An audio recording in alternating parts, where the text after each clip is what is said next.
Good evening, everyone, and welcome to Saturday Night Boys from the Baltic Star, where tonight we have cast off the robes of the science fiction robes of science fiction. Very sort of well-made, futuristic robes that maybe if you carry under them, make you go invisible or something through refraction. Those robes, and we're putting on the robes of wizardry, where they'll also make you invisible, but through magic rather than technology.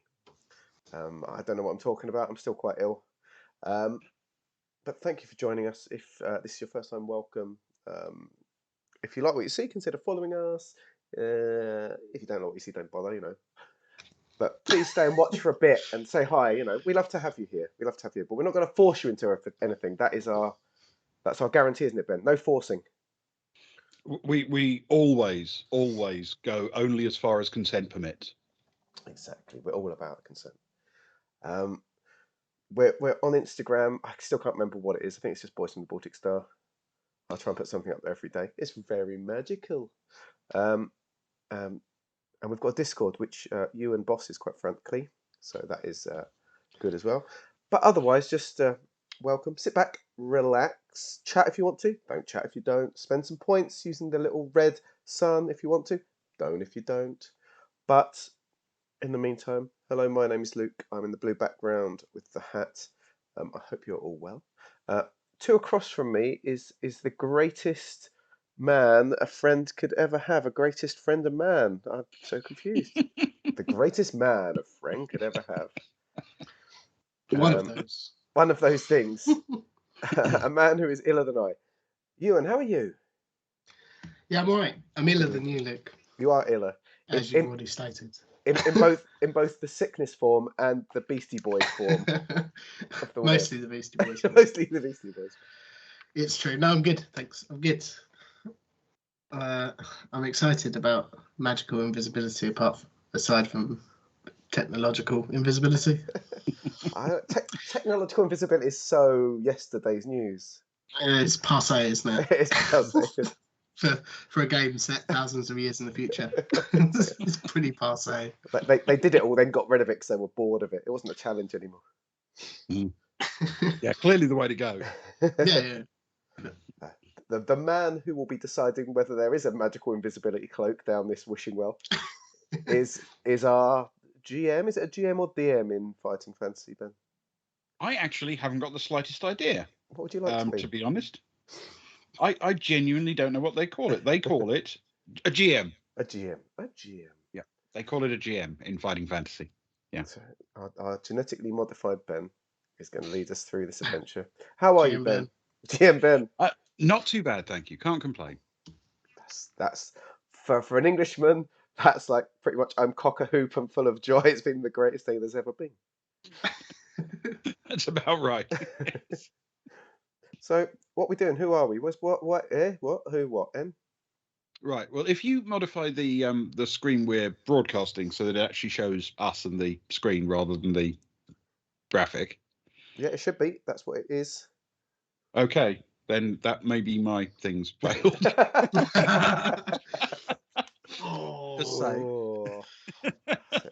If you're gonna throw shade, Ben, be prepared for it to fall back on you.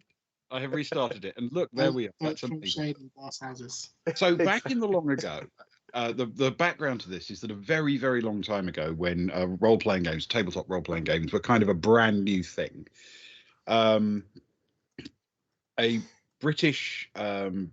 couple of British game designers, Steve Jackson and even Ian Livingston, made a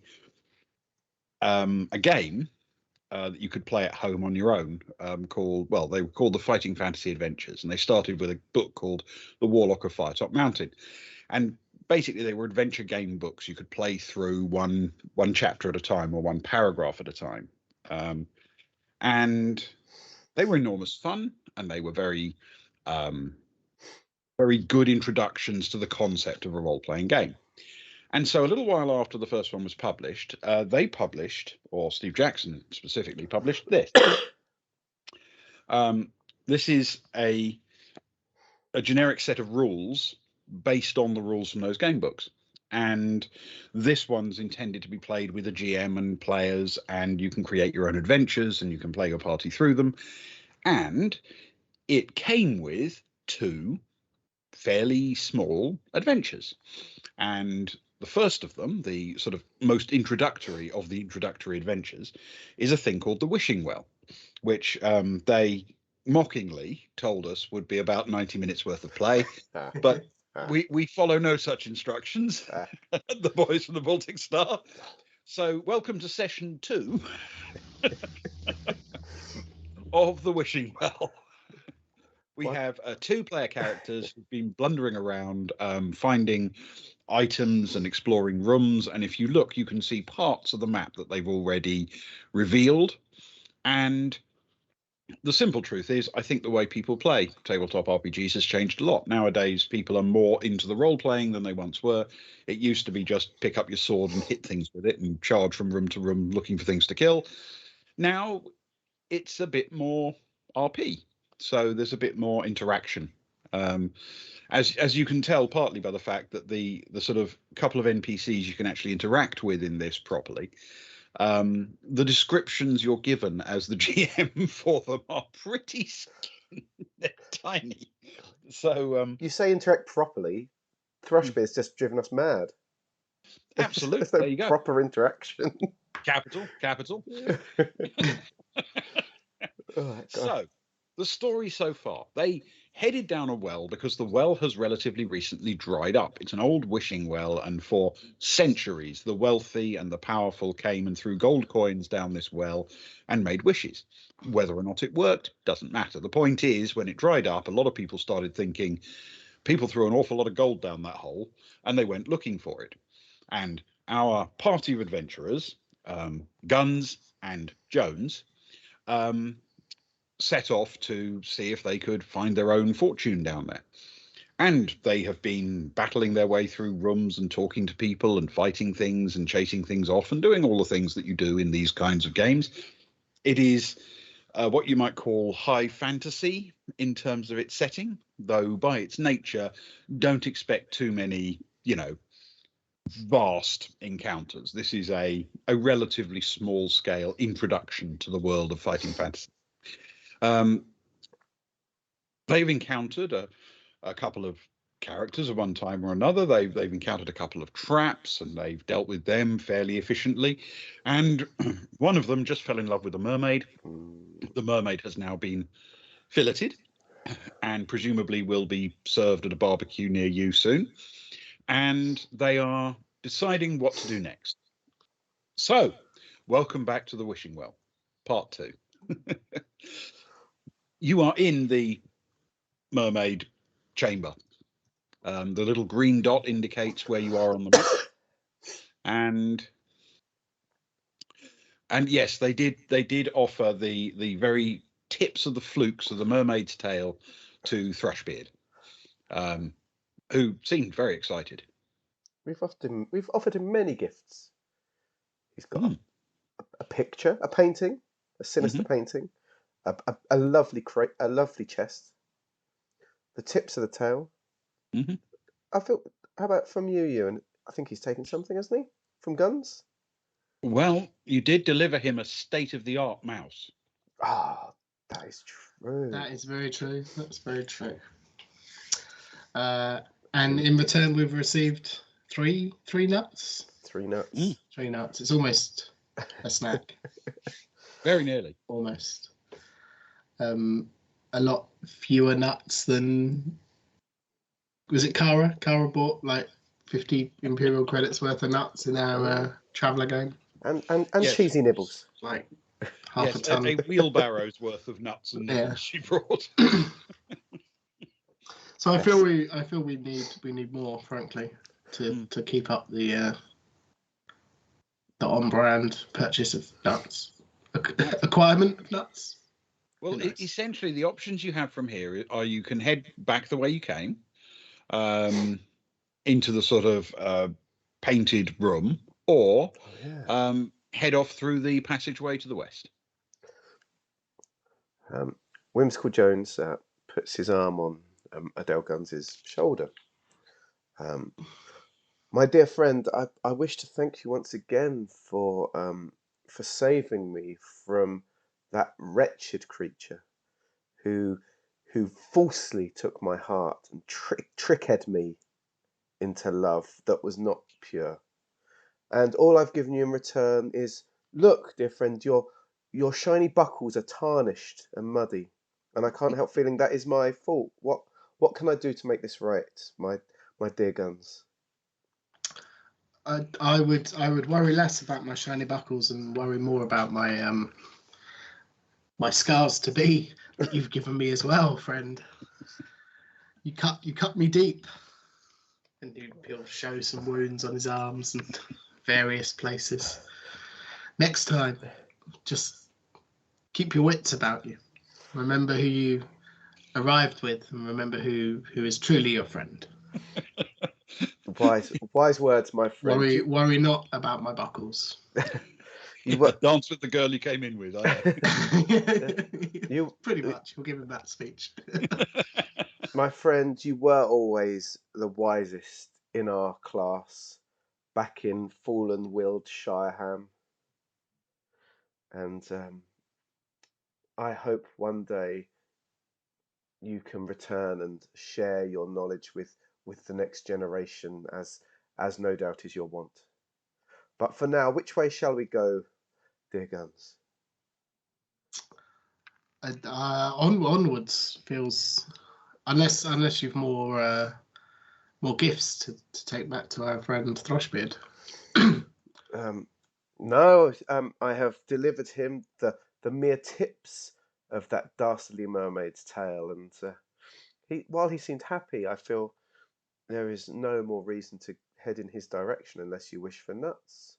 Otherwise, there is a door just near us, if you're so interested. I believe it may be my turn. I think after, in light of recent events, your turn sounds fair. then please He gestures on. gather your belongings and get thee behind me as I open the door. Okay.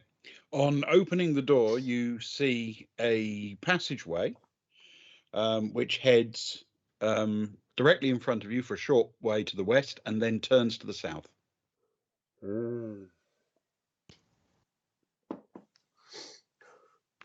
Stay here, dear friend, while once you peeked around the corner for me, now I shall peek around the corner for you. Okay. And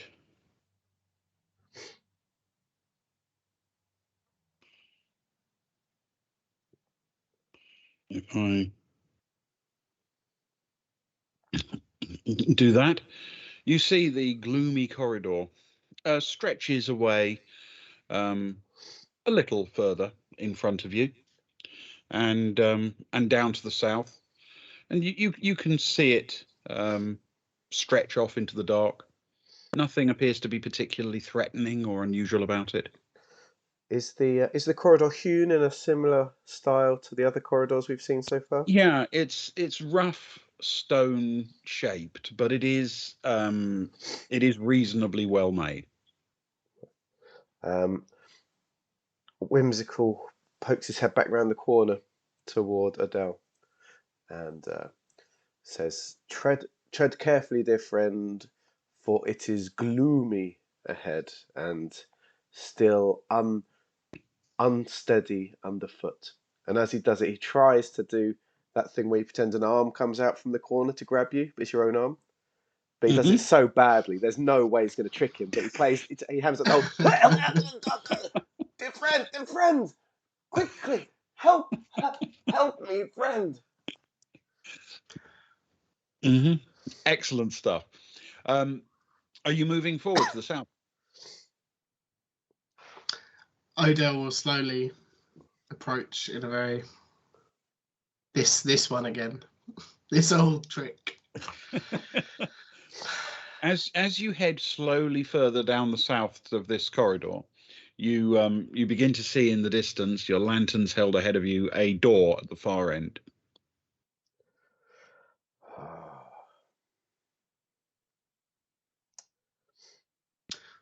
Well, one more door. I don't think I've ever encountered so many doors at the bottom of a well, dear friend. There are but 4 doors in the entire of our village. After they were all removed for that great burning, but a year ago. The door purge of The door purge. Exactly. I do remember. I remember it well. Deporting. Well, I believe this one's on me. And Odell will open the door. Okay. You open the door to find yourself peering into yet another corridor, this one running east to west. And it visibly, as you sort of show your lantern around, it is also of the same kind of corridor construction, and this time ends at each end in yet another door.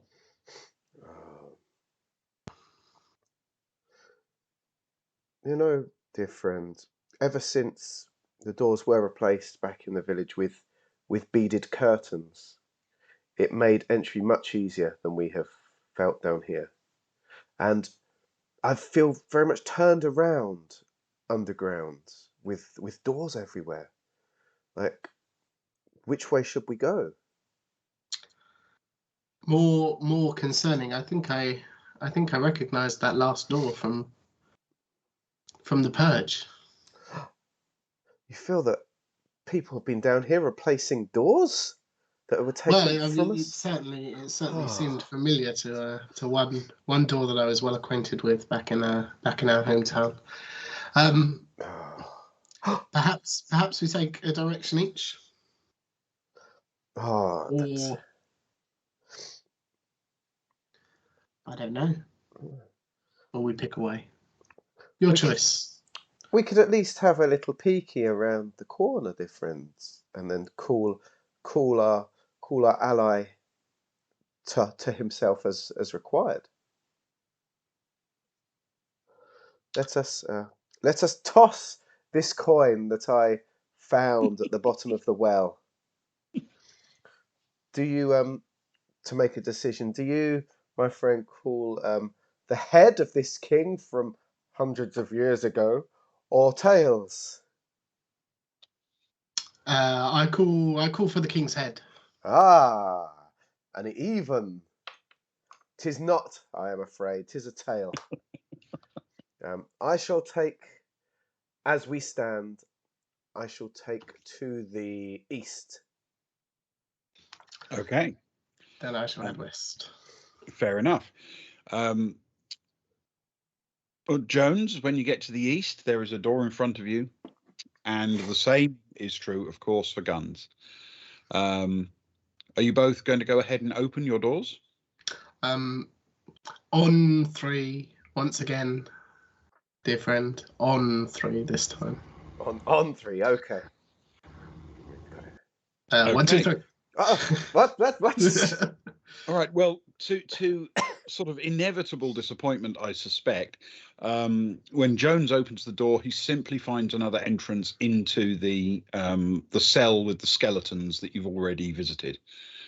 There are 2 remaining chests on the floor, and the exits north and south lead to the routes you've already seen. South leads to Thrushbeard, north to the room with the painted murals. 'Tis just the room of the skeletons, dear friend. I shall come to your shoulder hither. And going to the west, we see guns reach and open the door and peer within. And the description is here. It says, the room is evidently living quarters of some kind. A table and chair stand in one corner and a bed in another. Doors lead to the north, west, and east. Hanging on the south wall are a picture, which is a landscape of a marshy swampland, 2 rusty old crossed swords, and a 1-stringed musical instrument. A snoring noise makes you look again at the bed. There are 2 ugly reptilian heads poking out from under the covers, and their eyes simultaneously flick open and stare at you from where they rest on the pillow.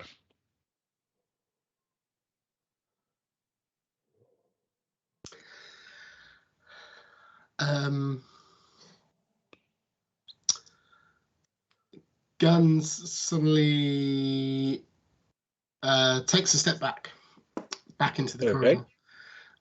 turns around to Jones and just holds a finger up to his lips. Shh. Okay, I understand. Come hither. Okay. Quickly.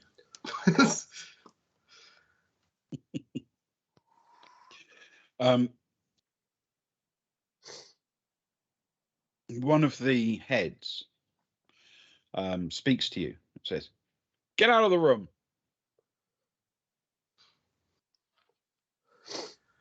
My apologies. I did not know the room was occupied. Clearly, otherwise I would have at least knocked. I assume you're on rest. It's not your shift. Without further ado, the cover is thrown back, and from the bed leaps but a single creature. A creature with 2 reptilian heads. It reaches under the bed and retrieves a sword, squares itself ready to fight, and charges towards you.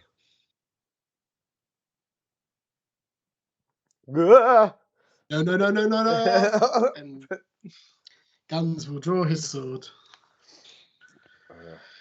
As will Jones. Okay. The 2 of you are both fighting this creature. Excellent.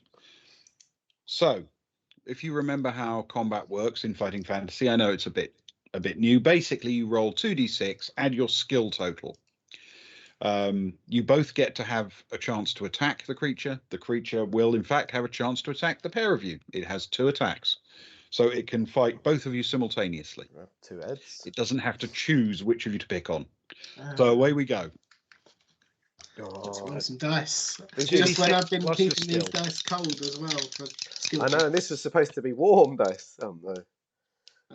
I rolled a 6 plus 7 is a 13. Oh, not bad. Okay. Oh, good start. 9 plus 8 is 17. Ooh. That's very, very good. And is almost good enough. Ooh. But in fact, a very good first roll. The creature lands a hit on each of you. Oy vey. So that is -2 to your stamina, please, each. Okay. Okie dokie. And we go again. It's baring its teeth, and it's clearly expecting to win this day. Dear friend, we mean no harm. We're but passing through, dear friend. That's the 7 plus 7 is a 14. Excellent stuff. Yep. 8 plus 8, 16. Okay. On this occasion, you both successfully strike the creature. It rears back in pain. It's looking quite injured, but it doesn't stop it. It comes at you once again. Please yield, dear sir. Please yield. We wish you no harm.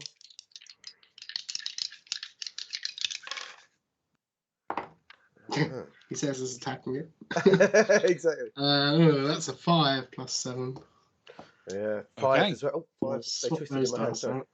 5 plus 8 is 13. Oh, sorry, Okay. It manages to parry and block Guns's attack, but can't get a strike in of its own. While it does take another hit from Jones, and it's looking hurt.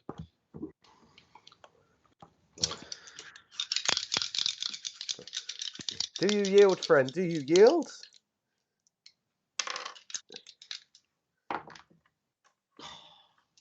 Every time. What are you That's a throwing back? 6 plus 7 is a Not 13. badly, man. 8. 8 plus 8 is 16. Okay. Its flashing blade manages to dig into Guns once again, inflicting another 2-point hit. Yeah. But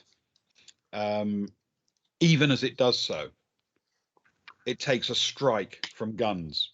Other way round. Sorry, it hits Guns. Takes a strike from Jones. It's confusing because it's Guns, you know. It hits Guns, but takes a strike from Jones. Get Guns out of here. And this time, it succumbs, drops to its knees, falls to its side, and lies twitching on the floor.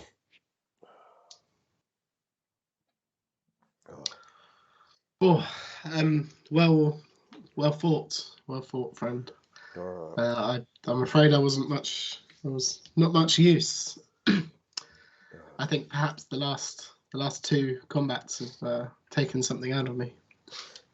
Tis okay, dear friend. I hope you fare well. Your purpose in life was never that of a swordman. You were always the most beautiful voice in the village. This is true. This is true. But now is not the time for singing. Perhaps when we're done, I will tell you the tale of I once knew a creature like this with 2 heads and 2 voices. One could only tell the truth, and the other could only speak lies. But not this. But not this time. I feel I must rest. I'm bloodied. Can we spare a few minutes for some provisions and perhaps a pipe? We can, dear friend. Just I request of you, as always, to breathe the smoke away from me in this small confined space, dear friend. Perhaps we could open a door. As much as I appreciate your gentle shag, tis not the finest smell above my nose. Well, provisions first, at least.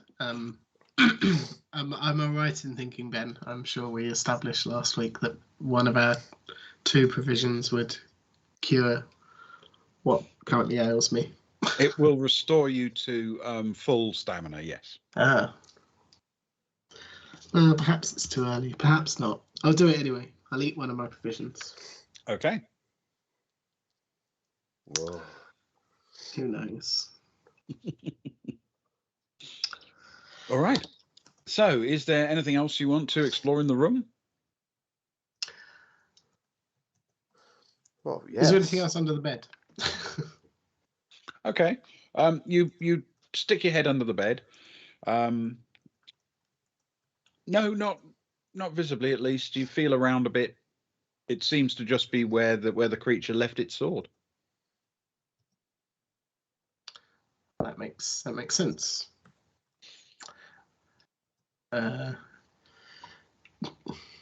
Whim, is there anything else? Yeah, perhaps another painting for our friend Thrushbeard.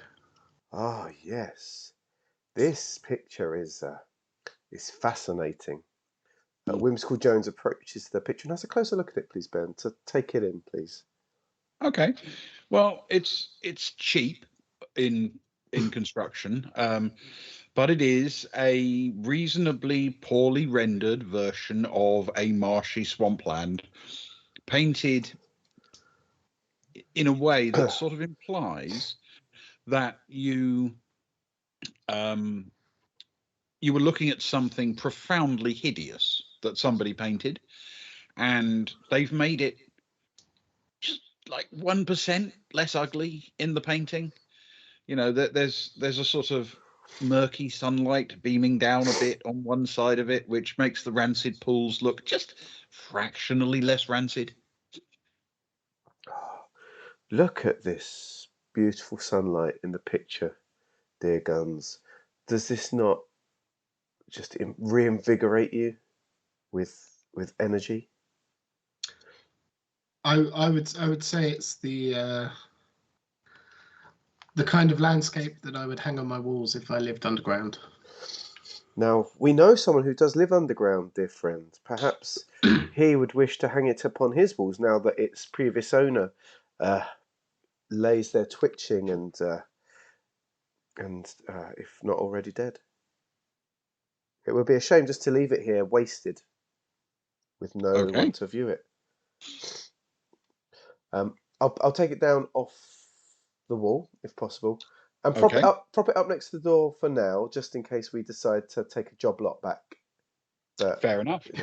As soon as you take it down off the wall, you notice that there is in fact a recess behind it, and that recess has things in it. Magical. Jones will hold up his lantern to the edge of the recess, please, rather than just shoving his hand straight in there. Okay. Dear guns, I have found some secrets. The things inside appear to be a dagger of functional, if not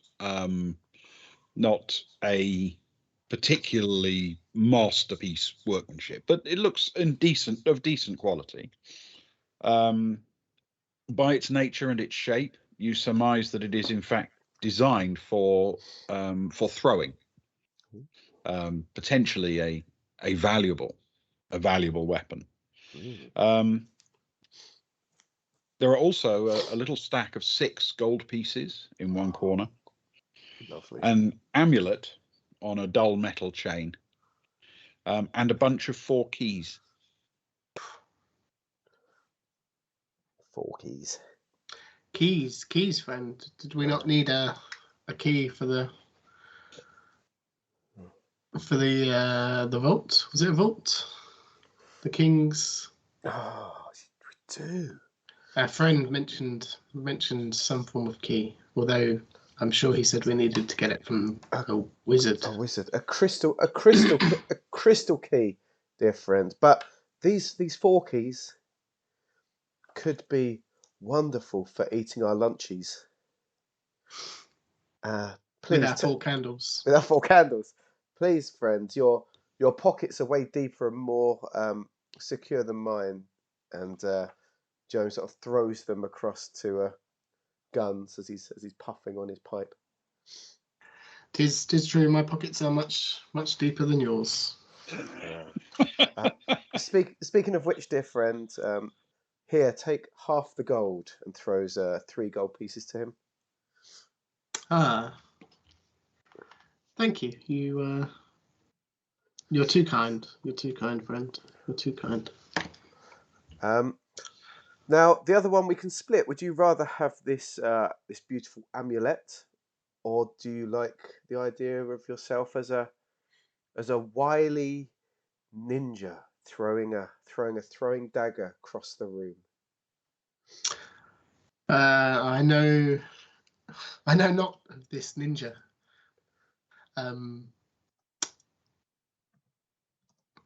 If you have no preference, I will take the amulet. You are more skillful than I. It would appear that the dagger would serve you better. Though I do not mind either way.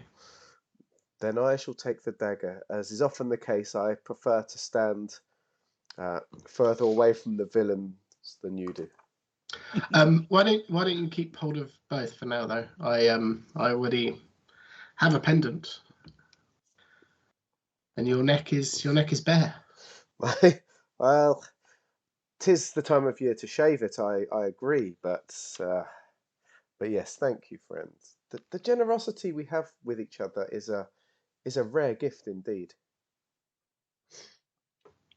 And Jones takes the dagger, sort of slots it into his whatever he do, sort of his leather crossbelt, I guess, and the amulet. Rather than putting it on, though, he sort of pushes it down into the leather pouch that he took from the other room. Okay.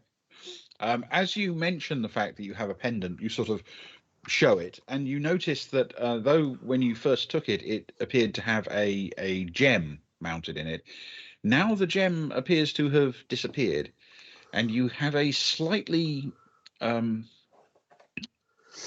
discolored patch on your tunic, as if it melted into a slightly oily liquid. Friend, have I got wet upon me?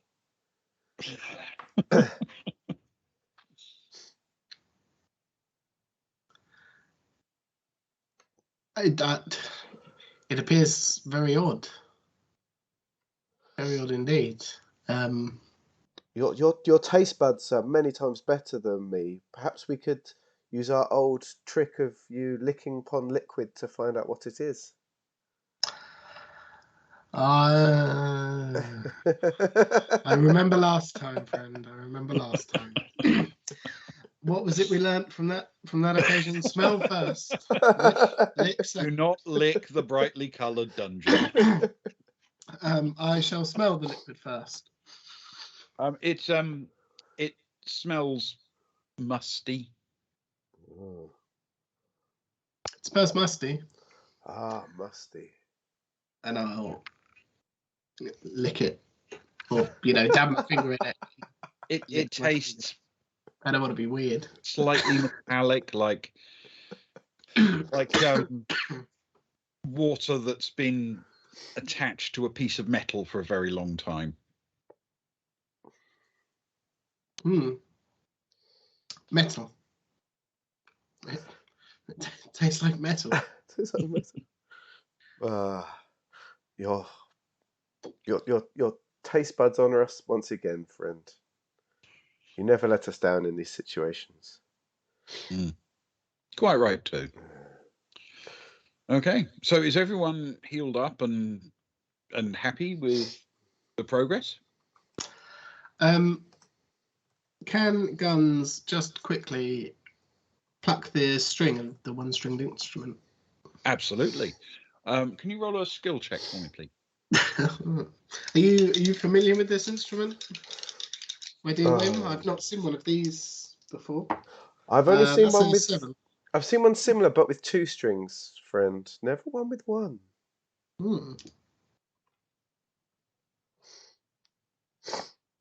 Sorry, that was a 7, Ben. A 7. And what's your skill? My skill is 7. Okay. Then you managed to make it make a slight sound. It didn't sound great. I'm not sure. I'm not sure this is for me. It is an extremely piece, cheap-looking, old, rickety bit of musical instrument. Perhaps our friend Thrushbeard would appreciate this to go with his painting, or his 2 paintings, and his chest and his mouse. His state-of-the-art mouse. Perhaps wireless. Perhaps he would honour you with another nut to add to your collection. You never know. That would bring me much joy. Let's go see. Let's head back to him, and then we can always come back this way again, and if we need to root around the corpse or anything like that. Let us take these gifts. And Okay. Jones picks up the painting under his arm unceremoniously. So you pootle back to Thrushbeard carrying a painting and a pretty lousy musical instrument. But to be fair, it's going with a pretty lousy painting. And you turn the corner into Thrushbeard's space. Welcome. Oh, it's you again. How nice to see you. Would you like a nut? My good friend, I would very much love a nut. He throws you a nut and waits expectantly, assuming you'll eat it. Thank you, and I'll pop it into my pouch with the other 2. Jones, later, you understand. Jones will eat his though in a sort of an over the top way to allow Guns to put it in without upsetting anyone, I guess. Okay. Delicious as always, dear friend. Delicious as always. Yeah, this one's a bit bitter. Can you lose 1 stamina point for me, please?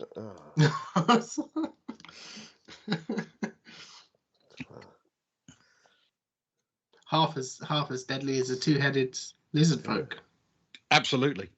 Yeah. Which is really just as deadly as a 1-headed lizard folk. Oh, well, arguably deadlier when there's 2 of you. Well, no, that's very true. That is very true. Oh. Gifts. We bring more gifts for you. My good friend. Nice. Yes, you present him with a painting, and he looks at it very excitedly. He then shows his mouse the painting, and the mouse, well, it's not clear what the mouse thinks, to be honest. It just sits there. And he then takes a look at the musical instrument, and he also plucks the string. It's clearer what the mouse thinks of this. It runs and hides in his beard. But he's got a big beaming smile on his face. It's wonderful, wonderful. Thank you. Tell me, friend, this wizard of whom you spoke earlier, I don't suppose they had 2 heads, or have 2 heads, do they? 2 heads. 2 heads. Now, as I recall, there were times he had no heads.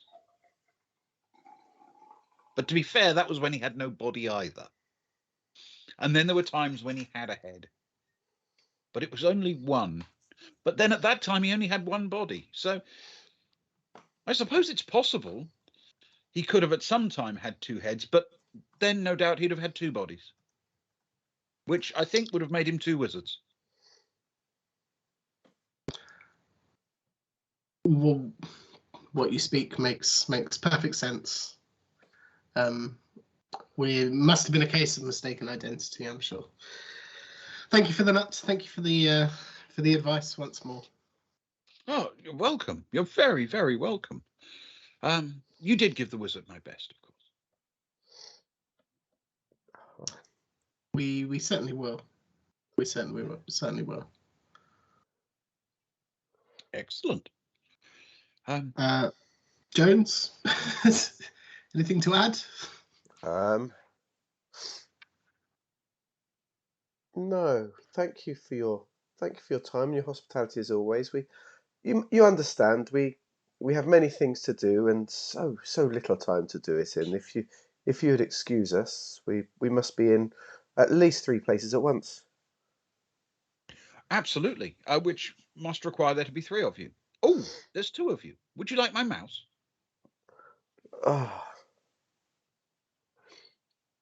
Oh, Jones looks at Guns. Do we want the mouse, dear friend? The mouse was a gift. He seems much happier in your beard than he would in our half beard, half naked faces. Yes. Oh, well, in that case, would you like a nut? I would love a nut. Thank you kindly. Okay, he throws you another nut. I'm full up, dear friend, but thank you. Feeling a little overfull. Yes, a little queasy. It may be said. You know what helps with that? Nuts. Have a nut. Thank you. I'm full for now, but I shall save it for when we see the wizard. Of course. Maybe he'll want a nut. It's quite possible. Shall I take another for him? Well, that sounds like a brilliant idea. He throws you a nut. Thank you, which I shall also pocket. Thank you very much. Well, dear Thrushbeard, thank you for your time. We shall be away. Splendid. Which way, dear friend? Which way? Let us return to the chambers of our deceased foe. Excellent. Okay. So you are back in that room. Essentially, there is a door to the north and a door to the west. Can I check over the body? Is there anything of note upon him? Okay. When you search the body, you find his sword, which is Yeah, it's all right, but not as good as yours. And nothing else. It appears his treasures were all hidden in that little cubby.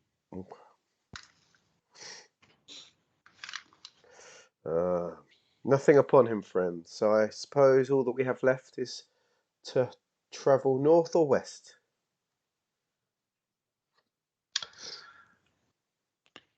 Shall we flip a coin?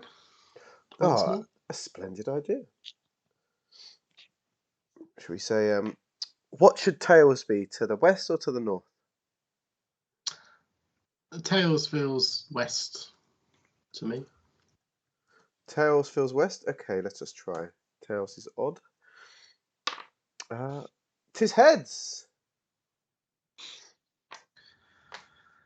So north it is. North it is. Okay. You open the door to the north, and there is a very short passageway, which, when you hold up your lantern to illuminate it, ends in another door just a couple of yards ahead. The door has a prominent keyhole and a sign on the door which says, "Do not enter by order of the Spider King."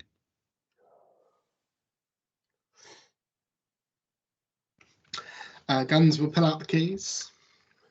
Do we think? Should we attempt? Give it a go, dear friend. There are 4 opportunities here. I just hope it's not requiring the crystal one of which Thrushbeard speaks. Well, first let's can Guns try the door, both pushing and pulling? Absolutely. It appears to be firmly locked, and unlike most of the doors you've encountered down here, this one looks really solid. The keys it is. He will pick a key and stick it in the lock and see if it turns. Okay. One after another, you can try each of the keys, and I'm afraid none of them will open this lock.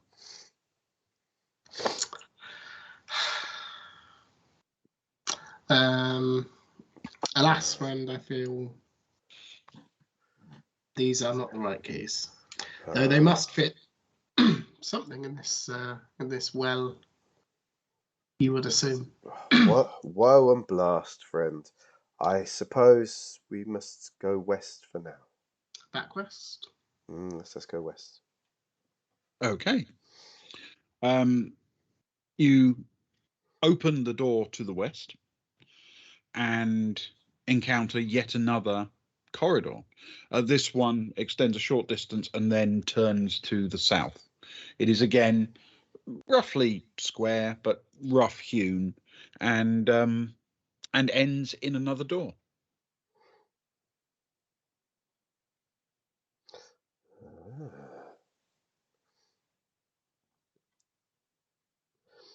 Have you ever travelled down so many corridors in all your years, dear Guns?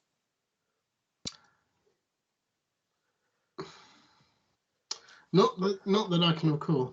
Certainly not in a while. Certainly not with such fine company. Thank you. That is what I was pushing for, friend, and you renewed my faith in myself and you. Clapsy claps Guns on the back with a sort of a strong, manly friend clap, because we don't show proper emotions. Okay. Some warning next time, friend. Guns opens the door and gestures. Why, thank you. Gestures Whim through. Okay. You walk through into the room, and inside the door, as you step inside to see what is in front of you, a narrow stone walkway leads out over a great round pit, which drops down as far as you can see, fading into blackness below. Looking around the walls of the pit, you can see another walkway, similar to the one in front of you, which leads to another door. Which But they don't meet. They both stick out kind of like diving boards over the pit. And there's a gap between them in the middle. what direction does the other diving board head? Is it to the east, perchance? It is, in fact, to the east, yes. Yeah, so this room has a large pit in the middle and essentially a diving board that sticks out from the door you're at the north and another that sticks out from the one to the east.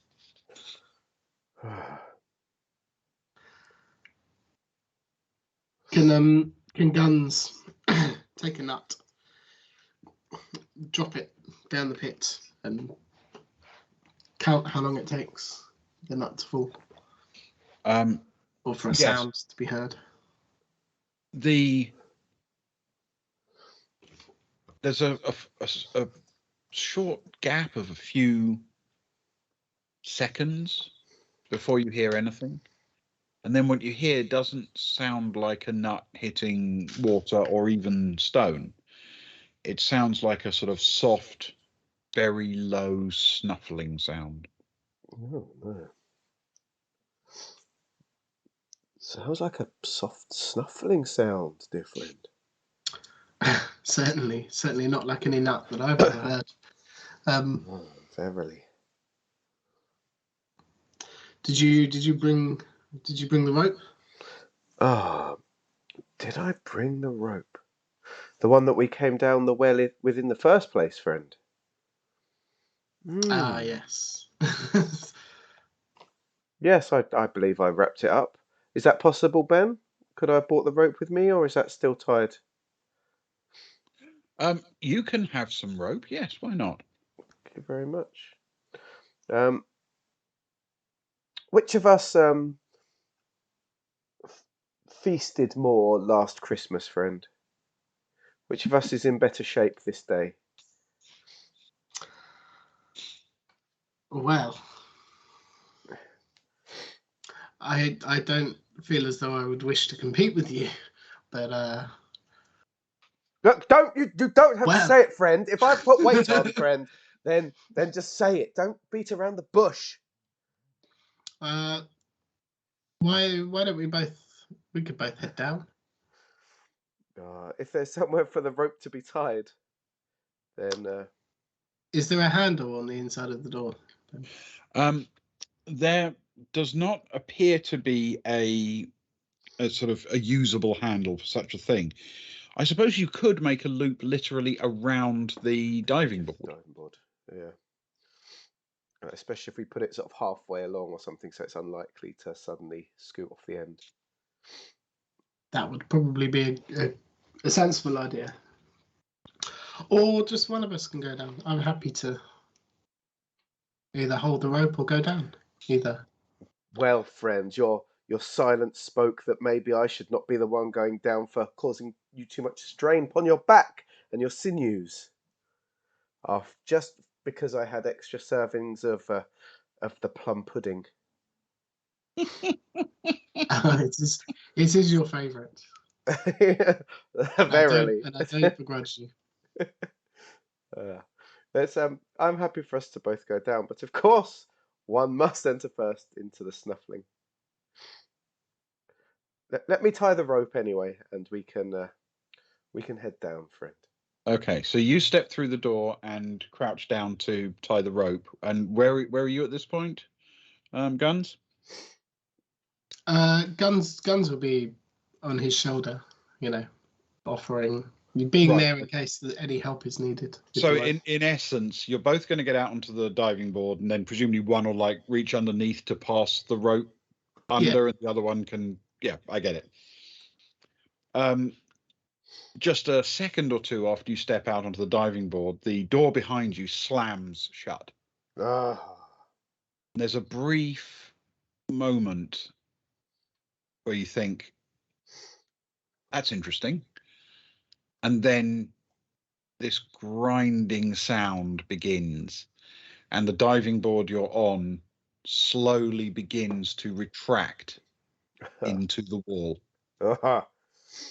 What is the gap to the other diving board? It's not too far at the moment. If you want to run and take a jump, you should be able to make it. Can we see the door that it's connected to? Does that appear to have a handle on? Can we see at this point? The door the other side does appear to have a handle. Friend, before we affix this rope, I feel we would be best beside a door with a handle still. And Jones, before a second word is said, makes the leap for it, please. Skill check, please. Oh. I was cooling them on the nice rehab zone available on our Etsy. Nice. It has to work now, though, otherwise I've like missold it badly. So you need to roll equal to or lower than. It worked well. 4. Well done, dice. Nice. 4 is perfect. No rehab Okay, zone for you land comfortably and firmly on the other one. You have no difficulty at all balancing. Does it start grinding back the second I land, or is it okay at this moment? Not yet. No movement yet. Quickly, I'd like to. Who's got the rope at this minute? I don't know. Have you still got the rope? Have I got the rope? I imagine you would have started with the rope, Okay. passing it under, because I asked you if you had any rope. In which case, as I land, as I'm sort of calling to guns, guns, I'd like to sort of try and loop it through the door handle and around my waist, just in case. Okay, so you sprint to the door handle and begin to fix one end to the door handle. Fair enough. And guns? Throw me the other end, friend. He sort of swirls it and tries to toss it across. Okay. Roll a skill check for each of you, please. Oh, lucky 7. Oh, it's an 8. Oh no! And what is your skill? 7. And mine's 8. Okay. You throw the rope, but it seems to slip through his fingers, and his end drops down into the pit, slamming against the wall. The other end is, however, still fixed to the handle. I'll start pulling it up again. I say, friend, you must make the decision soon, or the gap will be too far. And guns will run and jump. Okay, roll a skill check for me, please. It's got to get better than that last one, right? Where you say that? 6. Hey, a 6. I swapped my dice. Okay, ones that were on the rehab zone. In the rehab zone dice, yes. 1 to that. Is your skill 7? My skill is 7, yeah. Okay, you make it, but by fingertip stuff. You grab and hold on, and you just hold on to the edge of the board, peering over your shoulder as you watch the one you've just left slowly grinding its way back into the side of the wall. And by the time you've pulled yourself up onto the second board, the first one has completed its journey and retracted all the way.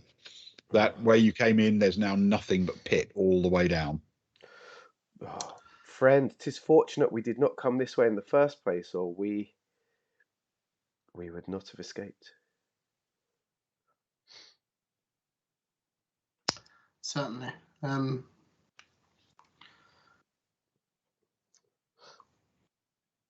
Jones, sorry, go on. No, you carry on. I was going to say Jones is just going to jump up and down just to check that it wasn't going to start grinding backwards suddenly.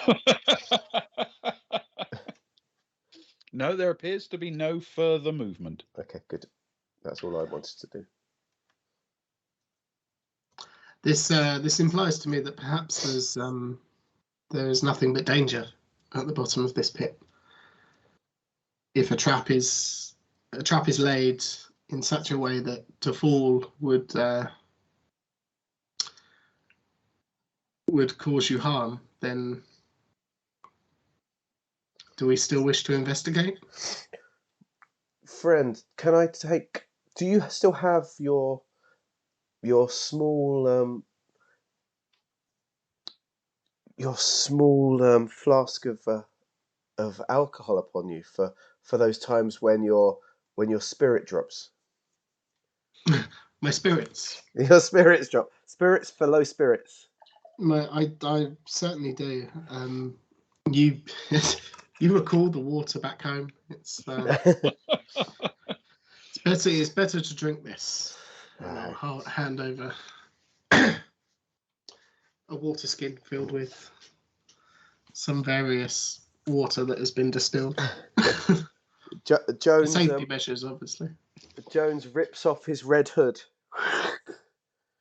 So, this hood has served me well, and I hope it can serve me well one more time, friend. And douses it in the alcoholic liquid. Right. And says, "Shall we see what is at the bottom of this hole?" Okay. And sort of lights it with the lantern, and then drops it over the edge. All right. The burning rag falls, lighting as it goes down this weird ring of flickering stonework. The bit you can see most clearly being directly along its side as it falls quite slowly down into the pit, turning end over end. The flickering brickwork and stone sides of the round pit as it drops away, and it falls for a very long time. It falls much further than your rope can reach, and it keeps going. You peer down and down into there, thinking, if it keeps falling any longer, will it go out, or will I even be able to see what it illuminates at the bottom?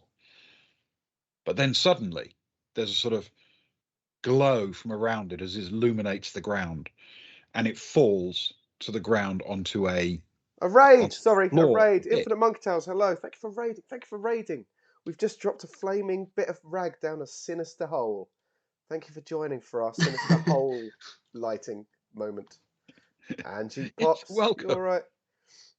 Angie Pops, someone gifted you a sub, I think. I owe you a zine. If you drop me an email somewhere, something, I owe you something. I know I do, Angie Pops. So if you do, PM me through this or something, and you get a freebie for being subbed. So hello everyone. Good, cool. If you want it, you don't have to have it if you don't want it, but if you do want it, drop it back, and I'll chase you off. And same for you, some old pirate. I think I've got some stuff for you. If you drop me a message, I'll send it to you as well. Thank you. Sorry, carry on, Ben. I've just sorry. So hello, Croy, first time chatter, An important first time person. The falling rag falls down this pit far longer than your rope will reach, and as you peer down into the dark, the burning of it illuminates this ring of brickwork. And just when you think it can't keep falling any longer, this pit can't be completely bottomless, what happens is it suddenly strikes the bottom, and just for a fraction of a second before it lands, it illuminates a circle at the bottom of this pit. And then at that same moment, you see it stop flickering and burning at the bottom of the pit, an awfully long way down. And it doesn't just illuminate the bottom of the pit, it illuminates a fairly substantial pile of bones at the bottom of this pit.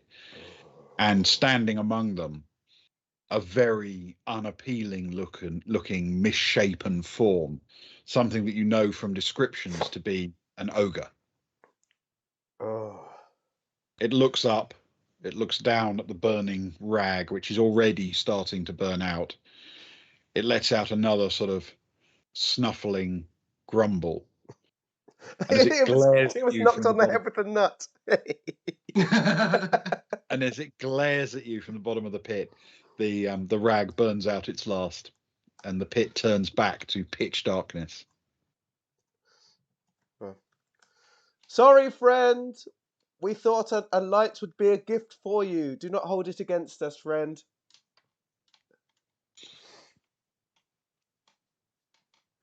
If it's their own fault, Angie Pops, then they deserve it. I feel if we're in search of bones, then we'd be better heading back to the other room with bones in that didn't have such a monstrous creature in, dear friend? Ah, Jonathan Hicks. Yes, Fighting Fantasy.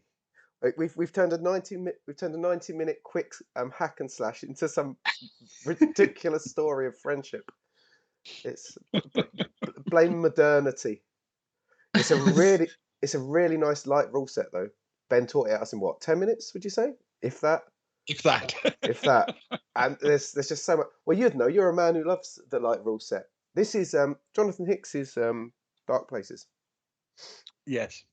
Um, so Yes. you know the score. It's yeah, we love it. We're really enjoying this. I'm happy to play this again sometime if we survive. Anyway, we might yet die. It's better to play it if we don't survive again. Then we might survive the second time. But the son of Whimsical Jones and the son of Odell Guns. Yeah. Classic fantasy. In search of their fathers. Dan well. Yep. Yeah, because that's what happens sometimes. Yes. So you are still on this second sort of platform sticking out over this dark pit, which, as it turns out, is very, very long way down. And then at the bottom, there's a welcoming committee. Unless, of course, you wish to venture down, friend. Well, he did look very lonely, friend, but I fear it would be a one-way trip with our rope so short and elastic not yet invented. Shall we scurry away through this door? If I undo this rope now that we're safe, shall we scurry back?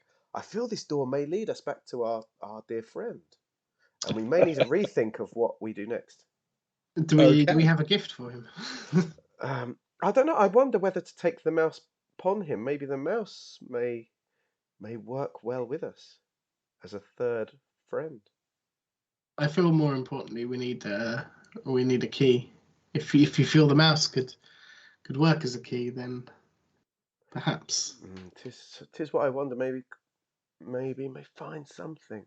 We are short of a key, and we're short of doors, friend, and we're short of options. We must take any option we can. Maybe we can be more forthright with Thrushbeard. Okay.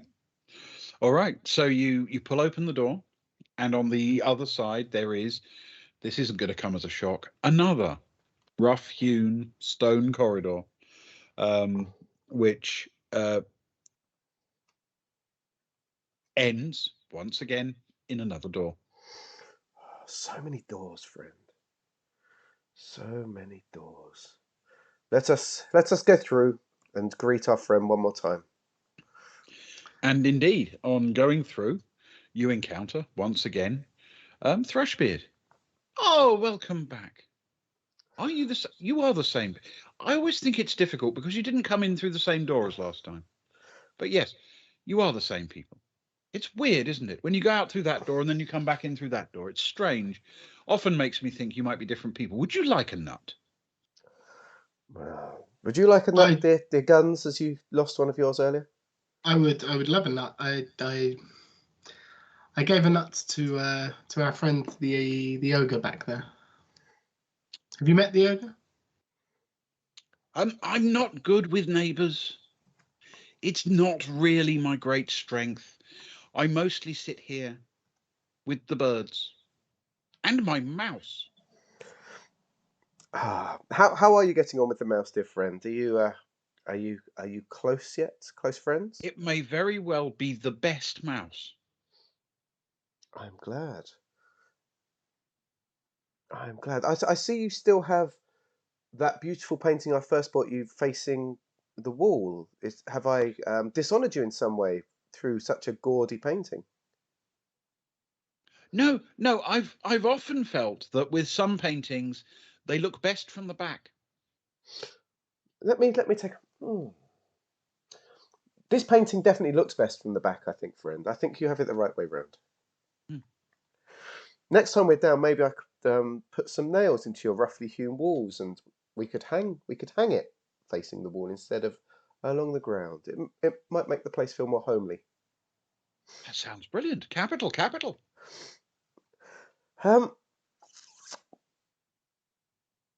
We're still lacking the crystal key, my friend.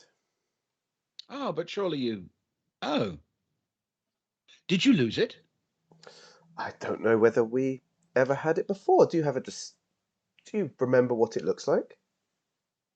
Well, it's sort of a key shape, about the size of a key, and it's made of. I don't even know how to describe it. What's the word? Crystal. That's the word. Ah, hence a crystal key. Yes, Sometimes simple names are the best, friend. Sometimes it makes a lot of sense. I agree. Ah, Guns, friend. Do you have any ideas? It it strikes me that we have only seen but one door with a keyhole, Mm.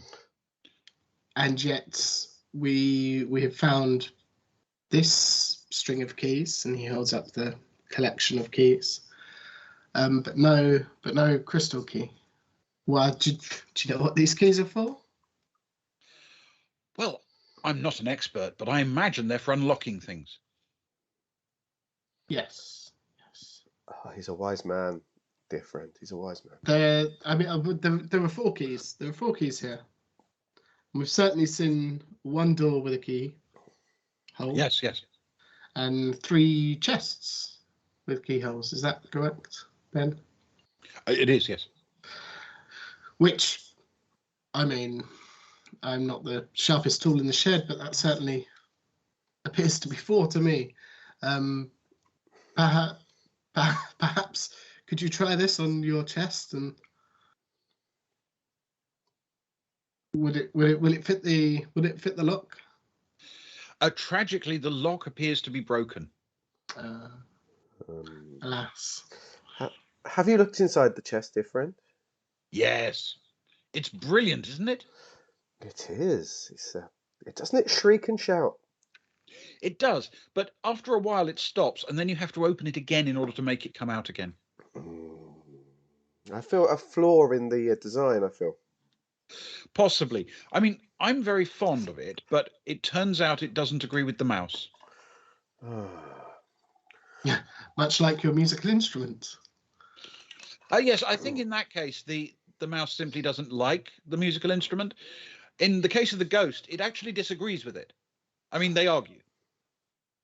Would you like us to take the mouse away for a short time, maybe on a holiday, a break from the ghost, to sort of? You want to take my mouse? Oh, you offered it last time we were here, dear friend. If you've changed your mind, then I would not wish to argue with you. We're just thinking maybe a busman's holiday, maybe down some roughly hewn corridors to just have a Well, you run can around or borrow so. my mouse. Oh, that would be a great honour. He holds out the musical instrument. Oh, There you go. Take care of it. we certainly shall, dear friend. Thank you. Takes the musical instrument. Which way was it to the key again? I'm sure. The wizard. Yes, the wizard. Definitely the wizard. The wizard. Which way is the wizard? Ooh.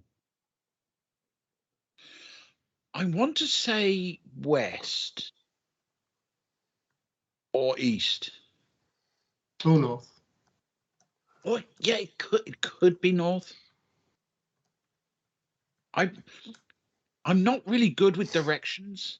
They confuse me. Would you like a nut? I would love a nut. Yes. He throws you another nut. For later.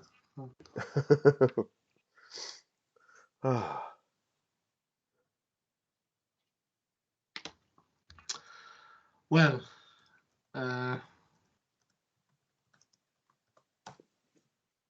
dear friend, so we have. dear friend, indeed. Let us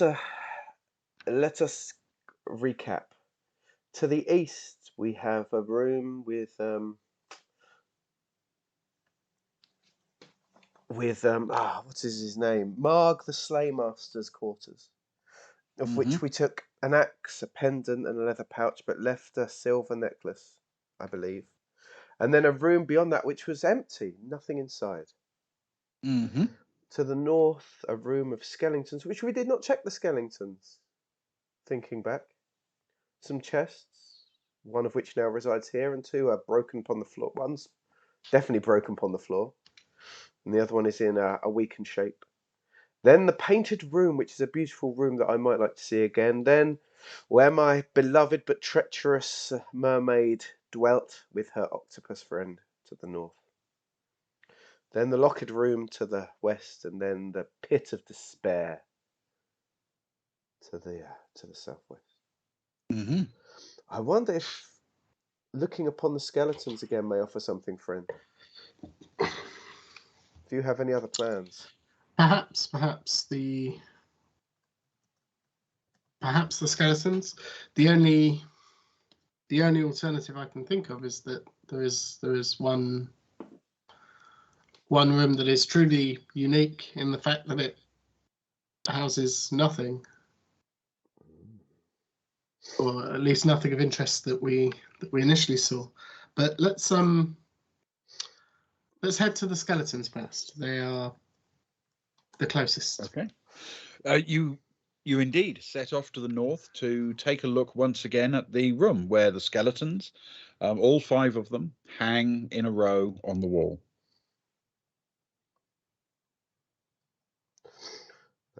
When we get inside, Jones will sort of whisper to Gun, make sure the door's shut and everything. He'll whisper to Guns, he'll say, How attached are we to Thrushbeard, dear friend? For he sends us in circles and riddles and back and beyond. Does he need to? He's clearly a man of power, if a man at all, but I can't help but feel the answer to the riddle may fall upon his death, friend.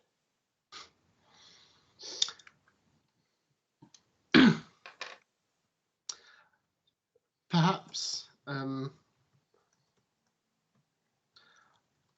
I suppose there are three living creatures aside from ourselves in the well. Him, the mouse, the ogre. Perhaps he is the wizard. I wonder. I have a Perhaps sudden. the mouse is the wizard. You know, dear friend, how sometimes it's almost as if I hear from the spirits. It was a curse people said as a child, friend. Do you remember? I remember well. When they used to chase me into the cornfields at night, calling me witchy whimsical. Do you remember? I do, friend. I do. And I'm glad that you always stood up for me, and you forced them back through punches It and still kicks. angers me to this day. And I believe in my powers, friends, and a spirit is speaking to me saying perhaps the key could be within his body, perhaps, friend, that he may be the wizard of some kind, friend. He certainly has a wizardly beard. Ah, it's a fine beard, friend. Perhaps we should look these skeletons and then consider. I feel that it would not be an easy task, friend, but perchance, maybe, we have exhausted many other avenues, friend.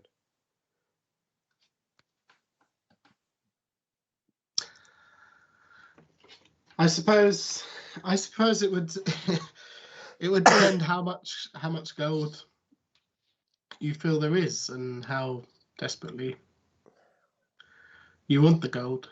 Let's search these skeletons one thing at a time and see if that provides any answers. Okay. Can I have a skill check from each of you, please? Yes. That's it. It is totally Sparrow. We're normally quite good. Tell him, quick, Sparrow. Tell him. You're normally really good at telling him how handsome he is. If Socks was in here, she's normally pretty good at bigging him up. So someone needs to big up Ben. I rolled a 7. I've rolled a 1 and a something, but a 1 is normally good enough. Hang on. Okay. Oh yeah, it is because I've got an 8, so I'm okay. 1 and a 4, 5. You manage to both of you scour the skeletons with a great deal of confidence that you've seen everything they have to offer, and I'm afraid everything they have to offer is nothing.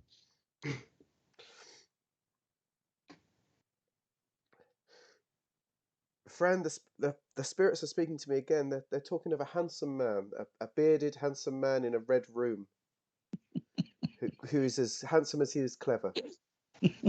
I know this means nothing to you, but thank you for always accepting me as I am. Are you talking to me or to the handsome man? I don't know. Sometimes the visions overtake my eyes, friend. You know this. I do. So And I begrudge this handsome man not, for surely he deserves your praise if he is as handsome as you say. friend, he but can merely hold a candle to you, friend. You know that. You know that. You were always the pick of the school, friend, back in Well. Wilhelmshire, Eastville. You always had a Changes every time. a gaggle of girls and boys following you around, friend, from your pubic year. Mm-hmm. From my what? I don't know. I don't know. Oh, I'm not good at fantasy speak. Is that a fantasy speak even? I don't know. No, not really. No. His puberty year. I don't know, Angie. No, I don't need you giving me grief as well.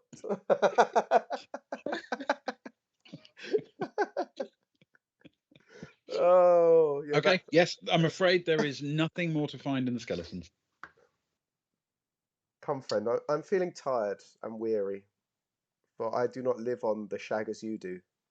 I need I need to push forwards. Let us move on then. Are you certain? Are you certain about bearded friend? Not the handsome one. The one from the actual spirits. real one that exists. But does he exist, friend? That is the question. Do you feel? How close have you felt yourself drawn to him, friend? No more so than to the mouse or the two-headed lizard folk or the ogre at the bottom of the well. Probably, actually, maybe more than the ogre at the bottom of the pit. But no more so than anything else we've encountered in this world. Well, we have slain the two-headed lizard. We have slain my beloved mermaid, and we have slain the squiddy octopus. And we dropped a nut on the head of the ogre. So, dear friend, I feel the way forward is to challenge this creature. If nothing else, we can rescue the true mouse and not this fake mouse he holds up the music instrument. Which has its advantages. You can look at the string and say, this one's not even wireless. Exactly. Come, Okay. friend. So you return back to the south then? Yes, please.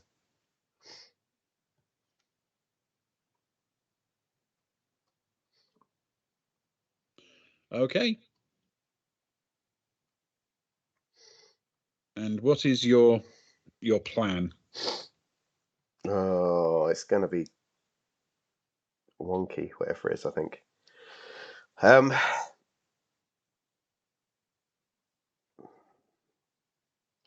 going to walk up closer. I don't know. We've not been particularly close to him before. He sits in the corner, doesn't he? Mm-hmm. I'm going to walk up closer to him. He says, "Hello, friend. It's good to see you again. It's only been a short time, but we went to check upon the next room for clues." Oh, good. Clues. Good. Would you like a nut? I'm sure my friend would, but once more, I am full, friend. You keep this one. But Thank you. How long have you been down this well, friend? Oh, it's been a while. It's been a while. Now, the problem with living down a well is I'm not good at days. And if you're not good at days, you kind of aren't good at weeks or months or years. But it's been a while. Do you not tire of these same four walls, friend? No, I have birds and a mouse. That is true. And a ghost. And a ghost and a mouse. And the mouse. I feel the mouse is. He holds up the musical instrument. He says, "What would you call this, friend?" What is that? Have you not seen it before? Now let me think. Yes, I have, definitely. Is that mine? While we were away, we took the chance for my friend to learn of its beauty, and to play you a soothing tune if you were interested. Of course, please. Whimsical Jones hands the instrument to Odell Guns and says, "Friend, play as you played for me in the other room. Sing to me with that lilting voice of yours that sent so many into rapture." Okay. Odell takes it from him and sort of shoots him a bit of a look and says, "Very, very well. But let's not draw this out longer than need be." And begins to. Okay, can you roll a skill check for me, please? You should make him actually sing. Much like me in real life. It's Oh, a no. 9. Oh no! Okay. It is fair to say that you extract noise from it, but not music. Just really noise. While he's making noise, does Thrushbeard's attention at least kind of tend to be on him?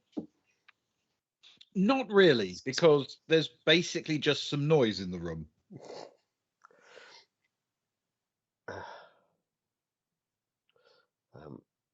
Gun's friend, do you remember how the old rockers used to finish their sets back in the day when they used to visit? You know, the old those minstrels that used to throw their fingers up thusly. Do you remember what they once did to their instruments back then? You, the one who set his lute on fire at the end of his performance. I do, friend. Perhaps our friend would appreciate such a performance. Guns will roll his eyes and half-heartedly strum quite quickly on the instrument, and then hold it in the end of his hooded lantern. Okay. On the floor. All right. Roll one more skill check for me, please. That's a 7. Right. Okay. You managed to successfully attract his attention by making a small bonfire out of your instrument. Yes. Knowing that it might go badly, the second his attention is gone, Jones would like to attempt to throw the dagger at Thrushbeard's anywhere sort of around the head and chest area, that sort of diamond. And as second he's gone, he's sort of trying to draw his sword to follow it up. Okay. All right. So start with 1d6. I hate it because I have no idea if that's good or not. It's a 4. At least it's in the 4. middle. It's neither particularly good or particularly bad. The blade does indeed strike deep into Thrushbeard's chest. Immediately, the birds that have been sheltering in his beard explode out in a sort of like a cyclone of feathers and start madly chirping and swinging around the room. A mouse leaps from his beard and seeks cover in the corner as he tries to haul himself out and turns to glare at you, his teeth bared, and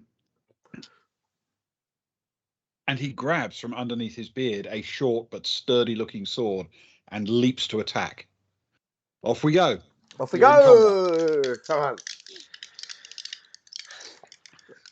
Come on, friend. I know you wanted this all along. You just pretend because you like to think you're the man of peace. Guns draws his sword. 6 plus 8 is 14 for me. Okay. It's an 11 plus 7. Oh, God. Good man. Wow. 18 for you. Okay. Thrushbeard manages to dodge the stroke from Guns, and as he whirls inwards, strikes deep into Jones with the tip of his blade. That's 2 stamina from you, Jones. Mm-hmm. And we go again. Oh, we're going to need some high rolls, I think, here. It's a 7 plus 7, 14. And Okay. a 7 plus 8, 15. Okay. This time, once again, there is a sort of clatter of metal on metal as Guns and Thrushbeard sort of fail to make an impact on each other. But this time, it is Jones's sword that strikes and injures Thrushbeard. And away we go again. Friend, I do not like Oh, no. nuts. I said, oh no. What was That's that? a double 1. Oh, yo. It's a 9. Oh. 8 plus 8, 16. 8? Yeah, that's Okay. 8 plus 8, 16. Thrushbeard seems to have found a bit of rhythm in his attack, and he strikes with a flawless hit straight into Jones in front of him. Oh, Jones. Another 2 stamina gone, I'm afraid. Yeah, I know. It's okay. It's okay for now. It's okay for now. We've started it. We've got to finish it, haven't we? Oh, I keep rolling middly ones. That's a 7. Same. 7 as well. So 14 for And me. 15 for me. Okay. Once again, it is Thrushbeard who manages to effortlessly evade the attacks and strikes deep into Jones once more. Another 2. Oh, Jones. I started it. It's my own fault. That's a 9 plus 7. Can I? Okay. It's a Is that- 16. Does this sort of game allow me, instead of a striking turn, to gulp on the vial, the colourless vial, Ben? Yes, but if you do, he'll get a free hit on you while you're doing it. Fair enough. Fair enough. Right. Yes. Sorry. What was your attack? Mine was a 16. Okay. And sorry, yours, Luke, was? I didn't. I went for the vial instead. Okay, you're going for the vial. The attack was a double 6 this time. Oh, yo. So he lands a 2-point hit on you. Yeah. While you go for the vial. So in essence, you restore your stamina to full. Oh, yes. And then take a 2-point hit. Okie dokie. So 2 down. And then each of you also take 1 point of damage from the birds. Oh, the birds.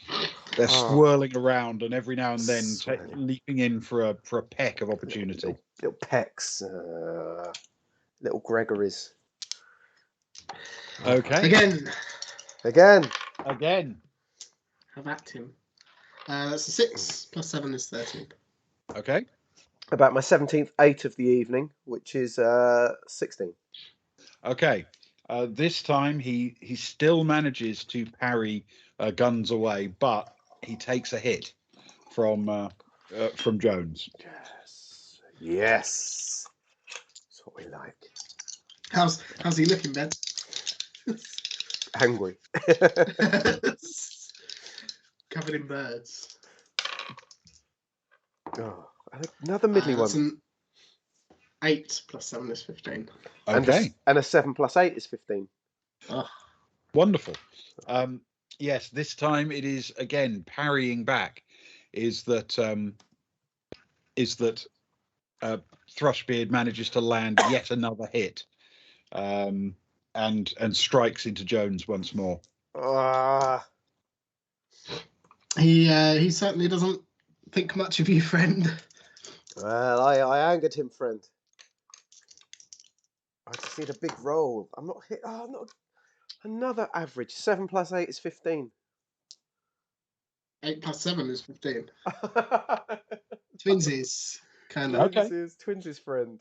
That's what they used to call us back in school. You take another 2 hit from Thrushbeard, and each of you take another 1 from the birds. Oh, the birds.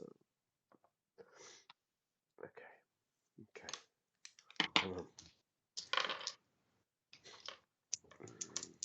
Okay. I certainly feel better that we didn't take on the troll or the Odell. A 10. Oh, nice. A 10 plus 8 is 18. Right. I got a 12 total. 5 plus. Excellent stuff. Right. This time his strength fails him. He's getting panicked and worried, and he makes a mistake. He slips his footing, and the pair of you manage to run him through. He drops, gasping, down onto his back on the ground. The birds, as if in remembrance of him, take a brief one lap of the room in silence, and then resume their attacking. And each of you take a 1 point hit.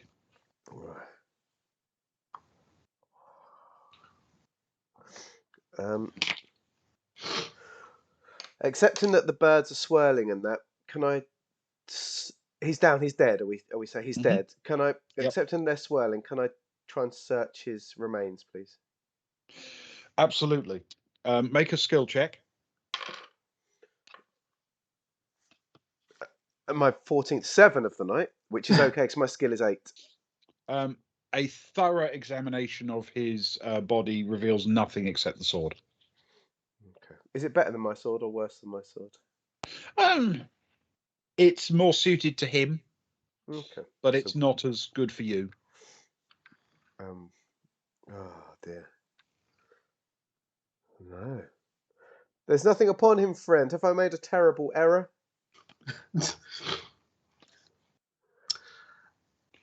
I suppose that will be told at the end of our tale.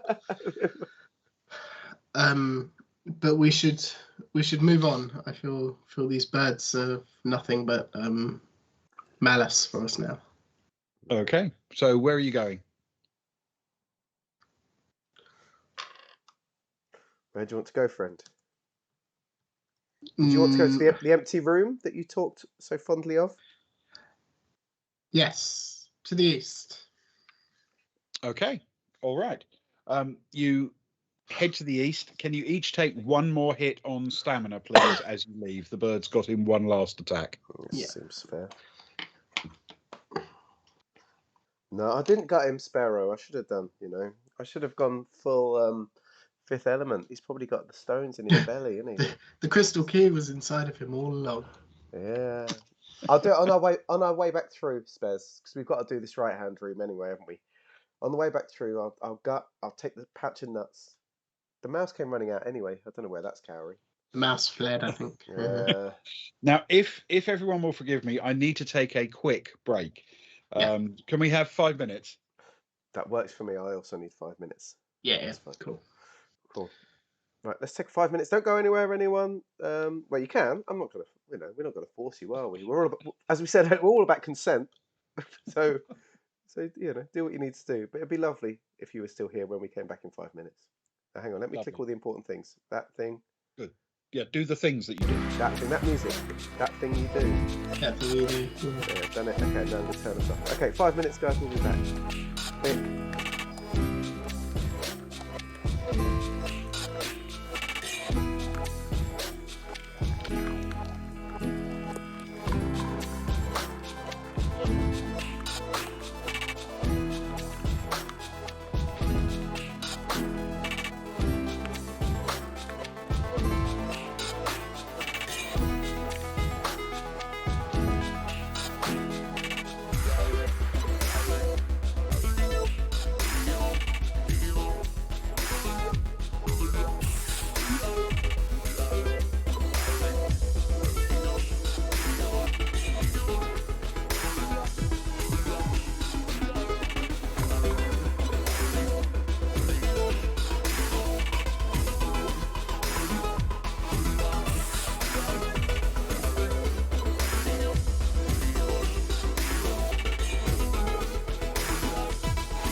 We're back. I'm Luke. That's Ben. That's Ewan. We're doing some fantasy stuff. Ben? Yes, thank you for that very brief introduction. Yes, That was so, heartfelt, Luke. To Thrushbeard. The late, great Thrushbeard. Sorry. indeed, the late great Thrushbeard. Well, you are back in Marg's trophy room, with the double door exit to the right, to the east, leading to what was an empty chamber. Is there anything left in here of note at all, Ben, before we go to the empty chamber? You've examined it pretty thoroughly. Yep.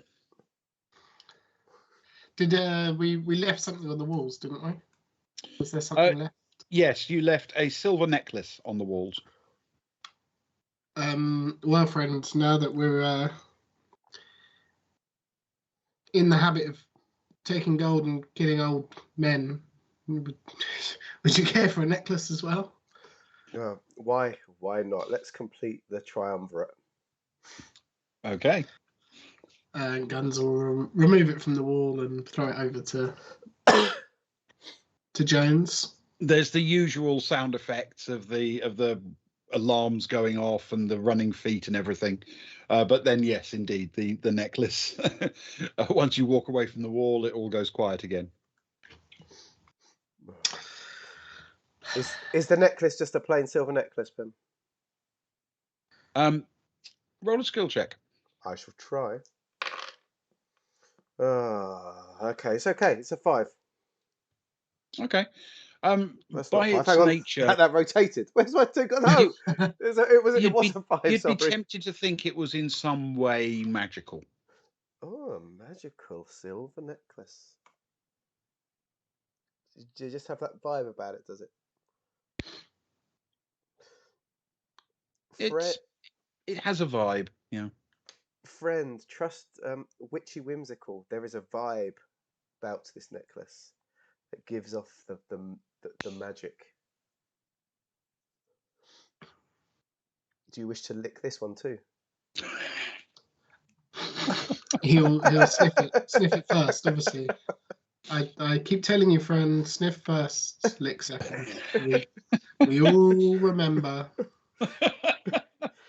It doesn't smell of anything. Smells okay to me. Then I shall put it. I shall put this around my neck, friend. Okay. And then sort of and waves and starts punching. Can you still see me, friend? Can you still see me? As soon as you put it on, it starts to tighten, and keeps tightening. I need you to roll a skill check immediately, please.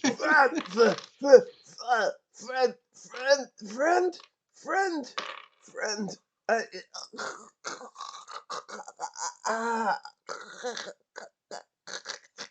3. Okay. You manage to get your sort of fingertips underneath it and buy yourself a brief bit of purchase, and then it redoubles its efforts and tightens again. I need another skill check from you, please. Friend. Friend.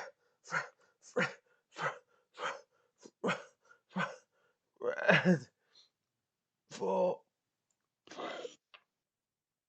You push against it, and briefly you think, I'm going to manage to get this away from my neck. But it just tightens even more, and I need one more from you, please. Will you stop that? 7. 11? 7, not 11. You 7. said 11 with a lot of glee there. No. By using all of your available strength, you manage to just push it off over your head, and it falls to the floor. For a second or two, it sort of snaps even tighter down to something you'd have difficulty even getting your fingers through. And then it relaxes and goes back to its normal loose size. Oh. Friend, lucky I have, as I used to be called, Tiny Pinhead, or would have been difficult to get it off. I certainly believe you're right that it's magical as well. Thank you, Croy, for the follow. Just notice you followed us. Thank you, Croy VR, for the follow. We really appreciate that. And thank you for joining in the chat and stuff and hanging around. We really do appreciate that. Thank you. Oh, I've learnt my lesson, friends, to not put things from strange wishing wells around my neck. Words to live by. Yes, I shall have them. There's a new thing they call tattooing, where they put ink upon your body, and I feel I may have that tattooed upon my arm when we return to Eastshire Hamville. Well, of course. Certainly. Okay. To the empty room. To the empty room. To the empty room. Okay. You have seen it before, of course. You go in here and immediately you are struck by the fact that there is nothing here. It is a rough-hewn stone chamber, and there is nothing else about it that looks particularly interesting.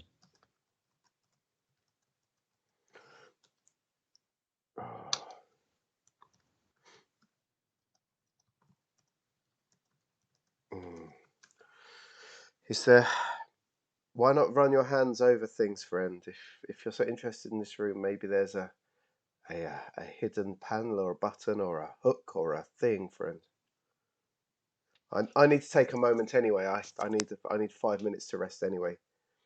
For my throat is still gargling. Very, very well.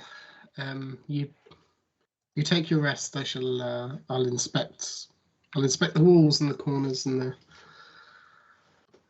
the floor and see if there's anything out of the ordinary. More out of the ordinary than, several rooms and corridors and doors at the bottom of a wishing well. Okay. Roll a skill check for me, please.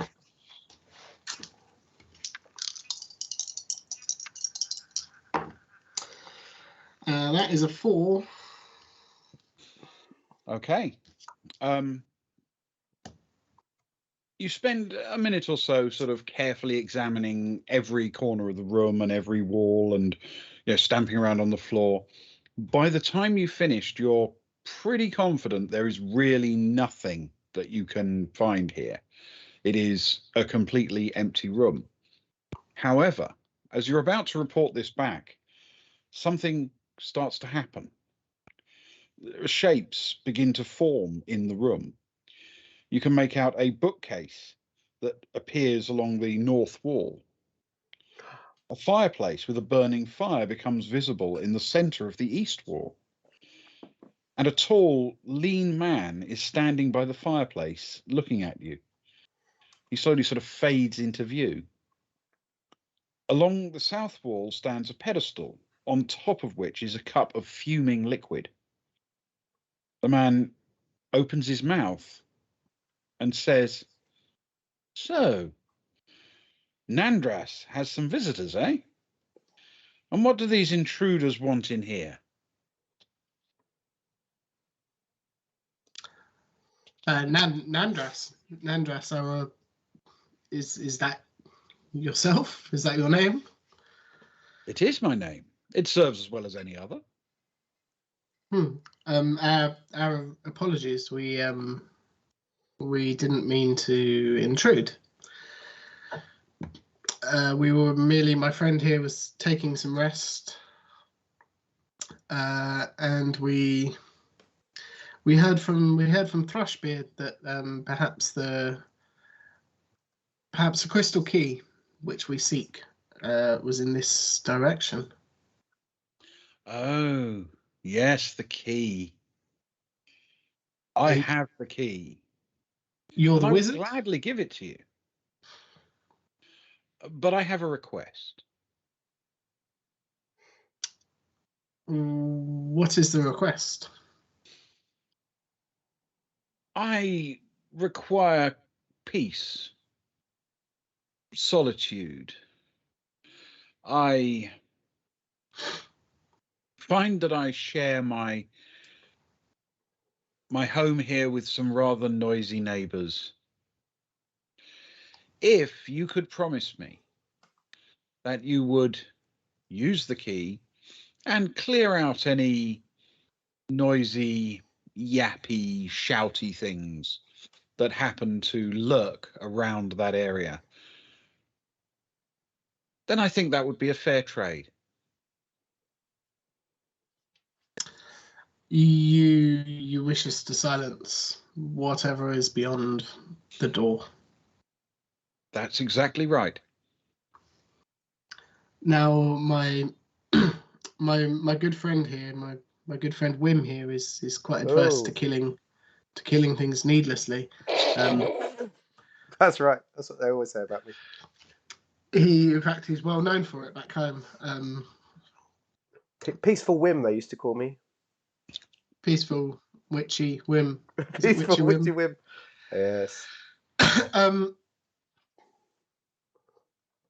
Could we get your assurances that whatever we will be silencing is evil in nature? Well, at least as evil as Thrushbeard.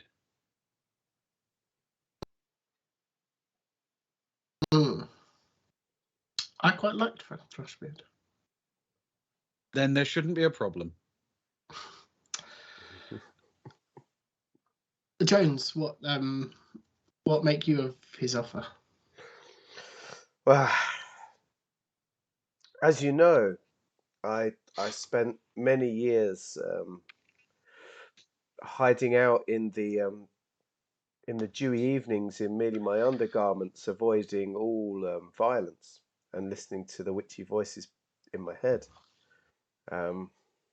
While you were getting one with all the women folk in town. I am a man of peace after all, but I feel that for the good of the community, sometimes perhaps blood should be spilt for the greater good. I'm willing to follow through if you are, dear friend. If he promises to return the doors to the village, the bead curtains are playing havoc with my what's it called, misophobia. Well, if I have your vow, and he hands over a small key made of crystal. I believe we have an accord.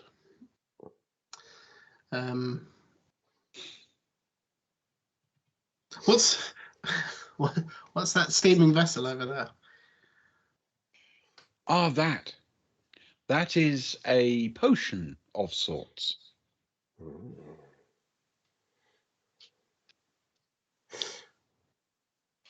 A good potion?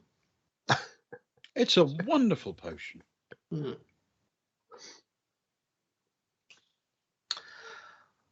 Well, I believe I have what we came for. Jones, anything to add? Before we go, dear wizard, is there any books upon your bookcase that you would recommend us to get out of the local library that has opened but a few months past? I think you would have difficulty finding these in a library. Are there any that you would recommend us to read while we're here? I don't think you would understand them. Well, I shan't take that as a slight, even if it is meant that way, for you are truly a wise man. Thank you for your time. Friend, let us go and cause horrible murder in the name of this creepy old man. Okay. So are you heading back to the door with the warning on it from the Spider King? Yes. Okay. Yeah, let's head that direction. Can you each subtract 1 stamina point as you cut through Thrushbeard's room, please? Oh, oh my god, yes. The birds! Oh, hang on. Rather than doing that, can I just use one of my luck to reduce that damage, please? So I don't take any. You can. Thank you very much. Can't take it with me, can I? The luck can't take it with me. Yep. Roll a luck check. 8. If that's less than or equal to your luck, you don't take any damage, but you do lose a luck point. Yep, it was my luck is 10, so I'll. There you go. No, my luck was 11, so it goes down to 10, and I won't take any damage. Thank you. Nice. It was the best thing I've rolled, luck, so I might as well use it. Yeah, Absolutely. definitely. Okay. So you make your way back to the door, and you see your way through. You try the key, and immediately, without any hesitation, the door unlocks with a loud clatter. You push it open, and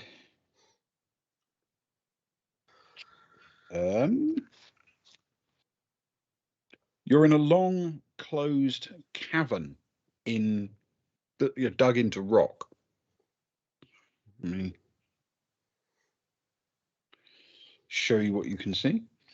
The room is roughly rectangular, and in the rocky folds of its walls are small, dark crevices. All is silent. In the northeast corner, a dark alcove is guarded by a glistening spider's web stretching across its entrance. So you can see on the map, there are sort of 3 alcoves to the north. There's that cove to the northeast, and then there's some sort of broken up rock and stuff in the southwest.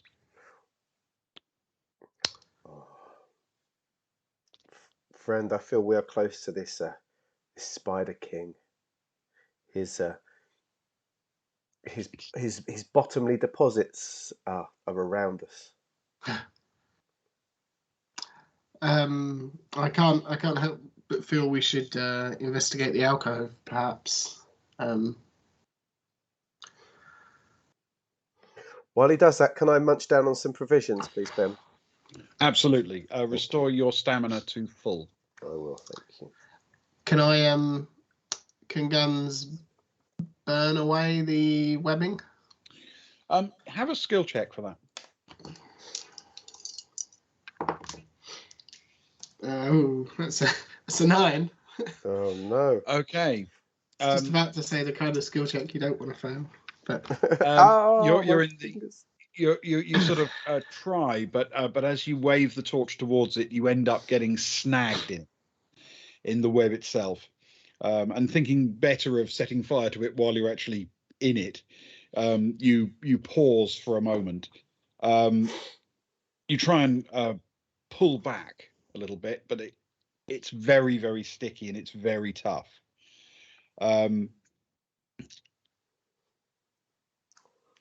So, in order to extract yourself, can you roll 2d6 for me, please? It's an 8. Okay.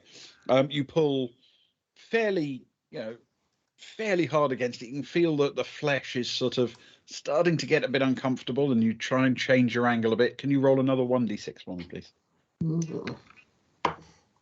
That's a 4. Okay. In changing the angle, you seem to get yourself just slightly more ensnared. Can you roll 2d6 for me, please? Yes, I certainly can. That's a 6. Okay. This time you sort of pull as hard as you can, gritting your teeth for the pain, and you seem to almost have it. 1d6, please. 2. A 2. Okay. Even though you do bump into another thread of the web as you struggle, it barely inconveniences you. You're so nearly there to getting free. 2d6, please. Friend, I don't want to interrupt your meal, but you're doing a good job, friend. It's okay. Okay. You're looking fine. A 2. Just move your leg a little. Move that leg a little bit.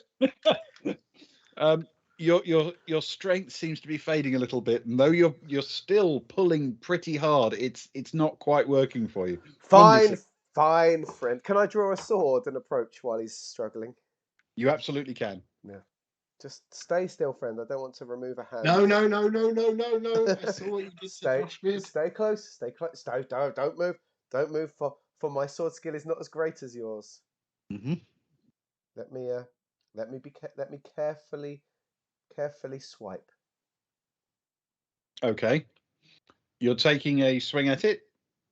Rake a skill check, please. Yes. Thank you. Friend, do I swipe up or down? His eyes. Am I supposed to go up or down, friend? More by luck than judgment. Hits a 5. A 5. Okay. The blade swings through the web and does cut a few of the strands and doesn't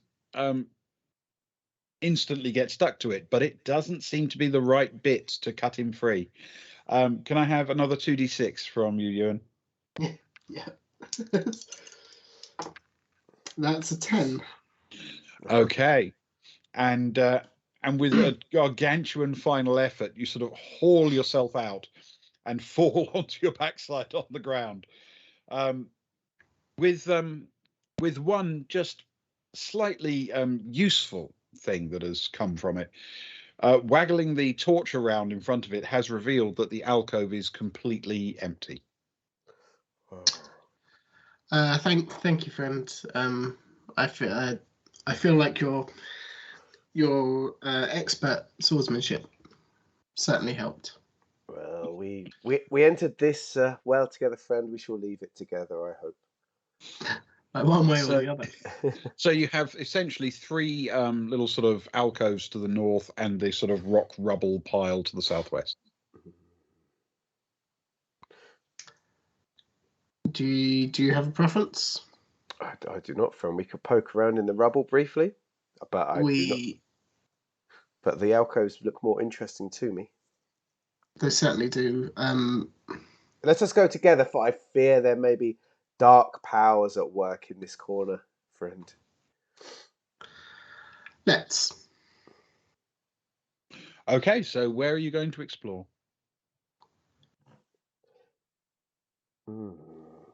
I shall, bear with me, friend, I shall speak with the spirits for which way they should guide us. Chat, first person to say left, right, or centre. That's where we're going. Bear with me, friend. I shall. Because we can't flip a coin for this one. Okay. I mean, we could, but let me picture the 3. I hope they shall speak. The spirits have spoken, friend. We shall go to the leftmost corridor alcove. Okay. The spirits have never led me wrong in the past. Ever. Never? Never ever. Never ever. Never You're ever absolutely have the spirits sure let me about down. that. Not to this point. Okay. At the back of the alcove, there is in fact a door.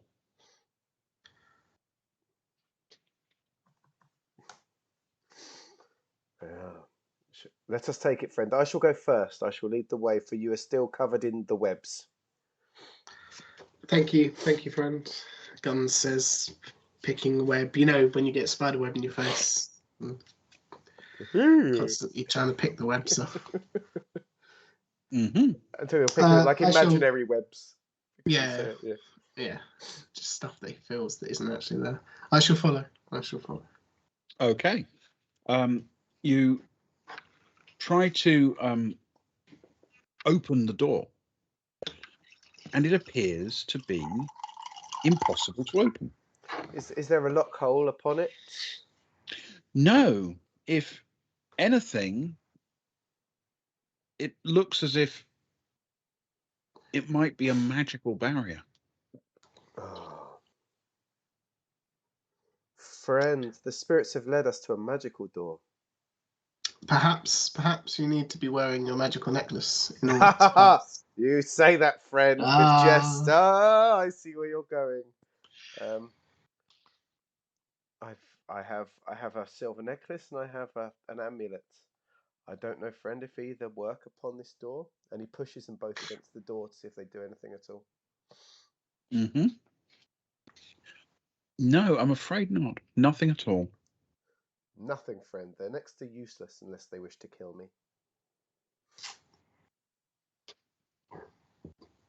Perhaps the spirits were leading us this way to strengthen our resolve for other alcoves. It could be. Their The ways spirits work in mysterious ways. their ways are far beyond our knowledge, after all. And perhaps they were just premature in their directions. Perhaps this is the final route we must take, but not the first. Next corridor. To the middle, dear friend. To the middle. To the middle. Okay. All right. You head down the middle one, and once again there is a door at the back. And beyond it, as you creep it open, a room. Let me A room, dear friend, a room. So, the room inside is lavishly decorated with rich drapes. Hanging across each of the corners on the ceiling are golden net-like webs. This is the throne room of the Spider King. Squatting on a hand-carved bench at the far end of the room is the Spider King himself, an ugly, bulky creature with a spider's body but the head of a man. As you step inside, his eyes open and he glares at you. Impudent intruders, bow down to the ground before the Spider King. And he begins to move towards you.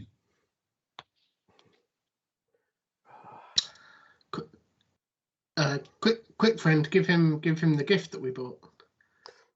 The fine jewelry. Dear Lord, dear Master, please accept this silver necklace. I apologize we could not offer more, but we did not wish to enter empty-handed. Okay, he ignores it completely and charges at you. Ah! And we are in combat. A good effort. He's wise, friend. He's wise. Tis a very 2021 approach to things, friend. Okay, he's starting with a 20. Oh, just as a start. I don't even know why I bothered rolling that. I got an 11. See, I can match 20, but I can't now. 15. Okay, he has 2 attacks, so you each take 2 stamina, please. Oh dear. Now I want to know what his base is. That's the thing. If he's hitting 20, we need some double ones off him. Okay, and again? It's an 8 plus 7 is 15. Okay. 7 plus 8 is 15. Yes, brother. Okay, believe it or not, Twinsies. he got 15 as well. So nobody scores any hits. Yeah, it's the best we could hope for. We're gaining our footing, friends. We are learning his ways. Oh, this is good. Finally a good one. Oh, it's a 10. Same 10. 18. 17. Yes. So what's that, a total of 17? 17 for me. And 18 for me. You both land hits on him. Can I use my luck to increase damage, please? You absolutely can. Roll a luck check.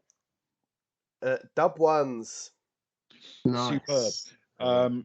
Okay, you do an extra one, so that's 5 off him this round. And can you delete a luck point, please? Yes, I'm learning how the game works, but I'm learning how Can, the game works. can I attempt to do the same, please, Ben? Absolutely. Roll a luck check. 2d6, and if it's less than or equal to your luck. It is. That's a 6. Oh, Brilliant. Yes. So my luck goes down to 8. Your luck goes down by 1, and he has taken 6 hits in this round. Oh, it's good. Okay, we go again. We do not wish to fight you, my lord. Ah, nice. That's an 11 plus 7. Oh, good man. That's good. 7 plus 8 is 15. He rolled 21 this time. Oh. So I'm afraid you each take 2 stamina. Oh, man. Savage. That means he's got to be hitting. Like, he's got to be like a 12 or something. He's got to be big on this. Oh, another good one. 10. 10 plus 8 is 18. No, I rolled an 11 total. 4 plus 7. Okay. Oh, no. He rolled a 17 this time, so that's 2 stamina points off Guns, but Jones lands a 2 stamina point hit on. And I'll roll for luck as well, please. Brilliant. Have a luck go. I hit 6, and it's 9, so it's now down to 8, but I hit with the luck. Superb. That, yep, okay. So he's taken 3 this round. Brilliant. And away we go. I do like the luck. The luck's quite a cool little thing, actually. Yeah, that's a 4 plus 7. Again, is 11. Okay. 8 plus 8 is 16. 16. Okay. That's 2 off Guns, but Jones and the Spider King match each other. So no damage either way. Can I spend a luck to reduce or try to spend Absolutely. A luck to Yep. reduce? You can knock it down to 1 if you hit a luck point. God, we're learning. We're learning. I equaled. I rolled an 8. That's fine. Does that count? Yep. Yeah, that counts. So you take 1 damage instead of 2. Yeah, and go down to 7. And lose a luck point for that. Wonderful. Okay. Right. And again, oh, that's good. That's a 20 for the Spider King. Oh, for goodness sake. That's a 10 for me total. That's a 13 for me. Okay. That's Okay. 2 off each of you, unless you want to try and reduce it. Oh, no, I'll take it this time. No, not this one. I don't think. How's he looking after his hits that he's taken, Ben? He's moderately damaged, I think it's fair to say. Okay. I'll take it. Yeah, he's certainly a bit wounded, but he's fighting strong at the moment. Okie dokie. Well, we all are. We're all in a very similar boat then.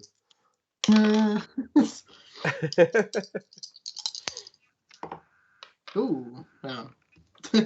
That's an 8 plus 7 is 15. Okay.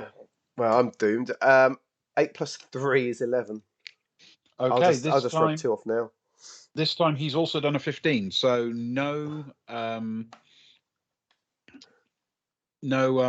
damage to himself or to Guns, but I'm afraid it's 2 stamina from Jones. Yes. Okay, let's go. I've got it. Cool. Good. What do you mean, oh, good? That's not what you're supposed to say. That's a 19. A 19? 14 from me total. 7 plus 7. I've not got 19. But I have not got to 19. So that's 2 off each of you, I'm afraid. I'm going to attempt to luck on this one. Okay. No, that's an 8. Okay, I'm afraid you still take the 2 and you still lose a luck point for that as well. Yeah. Okay, let's go. Oh, excellent. 19. Will you stop it? I rolled a 10, but that's only a 17. Okay. Luckily, Whimsical Jones, with the finest of skills, drifts to the side, hoiks his blade, and swings it down beautifully with the greatest sweep he's ever made. Hits an 8 plus 12 for 20. Oh. Okay. Then the Spider King takes another 2, and he's but I'm afraid Gun still takes 2 as well. He's attempting his luck as well and hits a 4, which is fine. So he takes an extra damage. So it's actually 3. Please, okay. Yes. Finally. Okay. The Spider King is looking a bit wounded. That's good. That is good. It is good.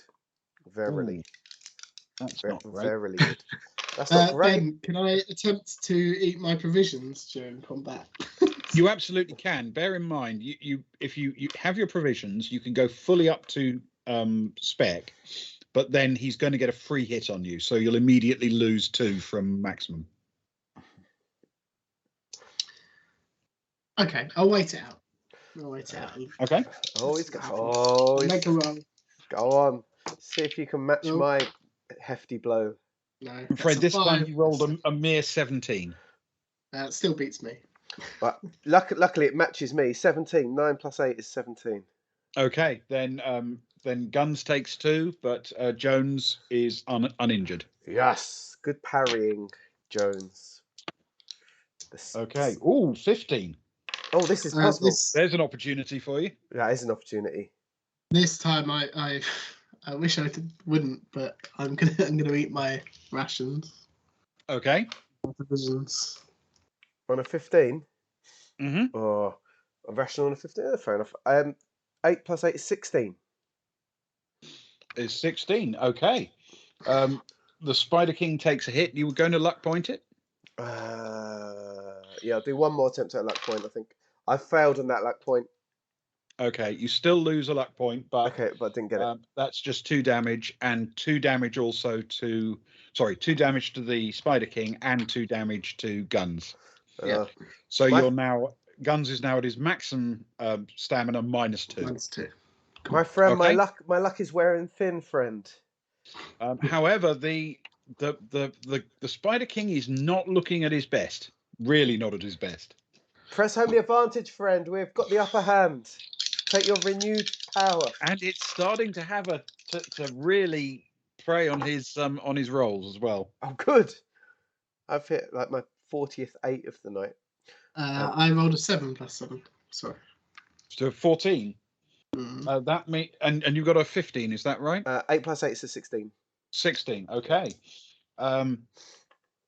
The Spider King lurches towards you once more to try and drive you into the ground, but this time Guns is able to evade his attack, and as he stumbles wounded around, Jones manages to drive his sword hilt deep through the head of the Spider King. And with a horrible screeching sound and a twitch of endless legs, it drops, convulses once or twice, and then lies still and dead. How goes you, friend? Are you okay? I am now. I am now. Thanks to you, friend, and your fine swordsmanship. Once more. It went poorly in the middle, friend, but I gathered it towards the end again. Thank you for having my back at all times and pushing forwards during my weakest moments. We stood fast and, as you say, picked the right moment. Should we remove his head, friend, to take back to the wizard?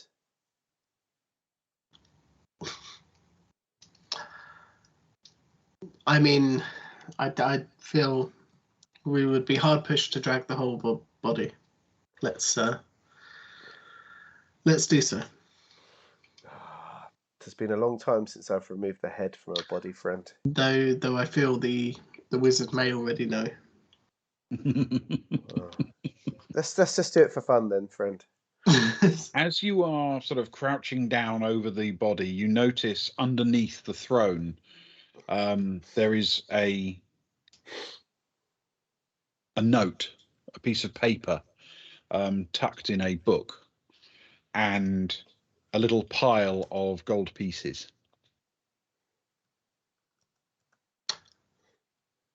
Whim, the under the throne. I see, dear friend, I see.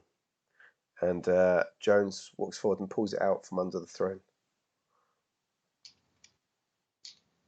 What does the note say? What does the note say, friend? My eyes are hazy from the bloodshed.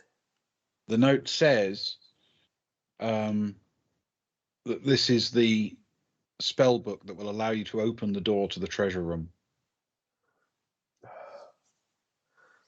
This is the book, friend. This is the book we need.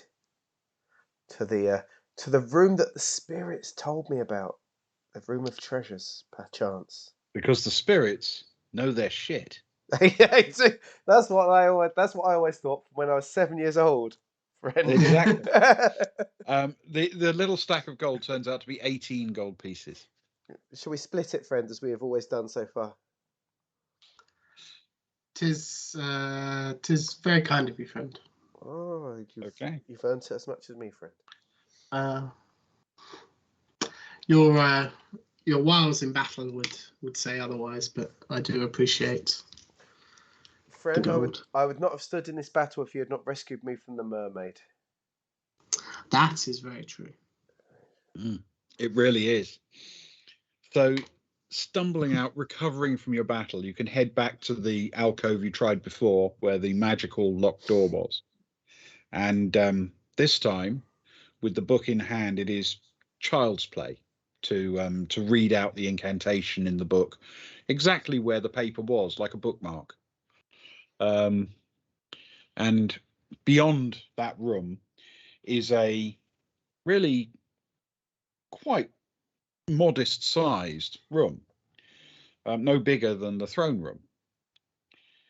In the center of the wall opposite, there is an ornate table, and on the table is a wooden chest.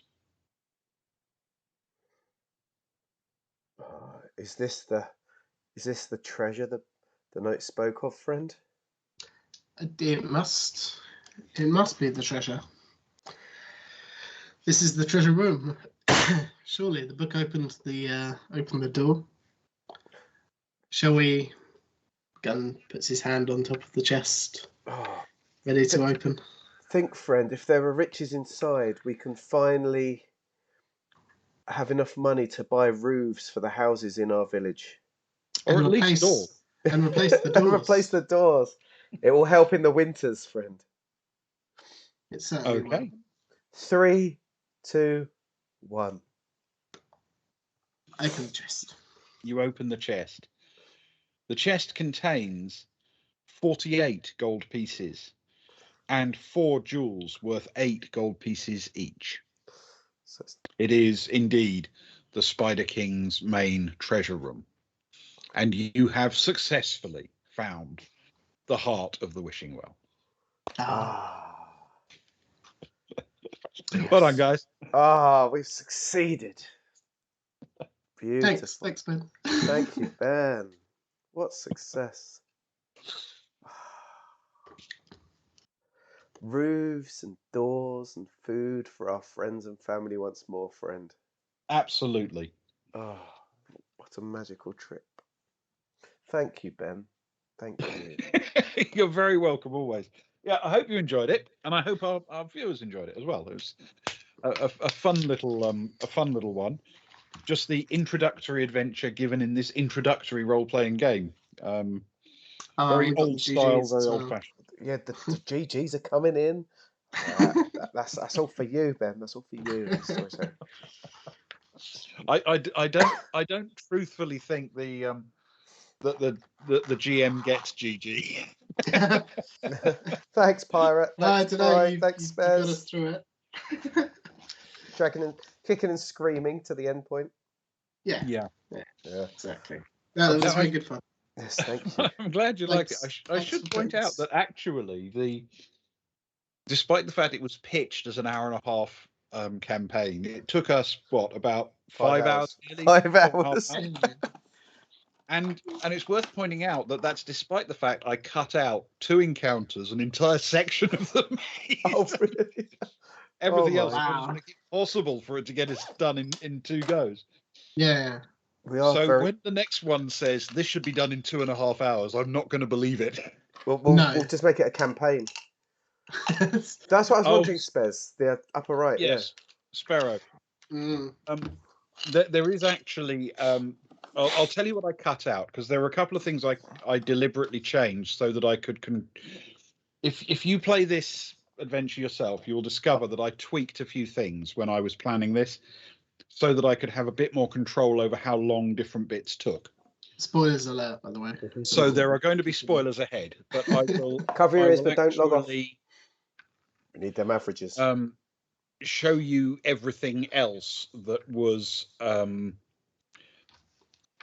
actually. Thank you for the follow, some old pirate. Really appreciate that. Thank you so much. Thanks. Thank you. We love the follows. We thank you that you guys. Some of you guys spent serious time here tonight, where they're focusing on it, or while other things, and we do really appreciate that, because frankly we're just ridiculous. So Yeah. I mean, I was going to say thanks to Ben for putting up with us leaning into the fantasy far more than most So people would, in maybe. But thanks to you guys as well. Yeah, it's always lovely to have people sort of chipping in through chat when you're doing things. So broadly speaking, What's that for the room?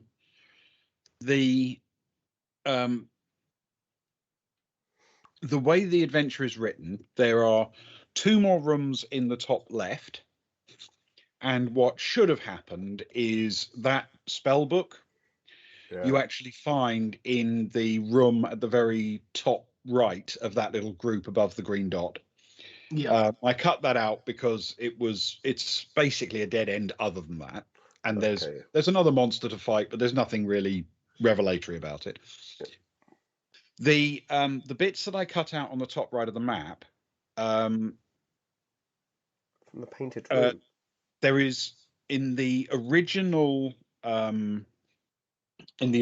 game, the way it was originally written, I clipped off a passage, which, if I put the green dot there, actually, this will make sense. I hope. So the green dot should show you there is a passage between the trophy room near where the wizard is, near where Nandress is, and the room immediately to its north on the right-hand side of the map.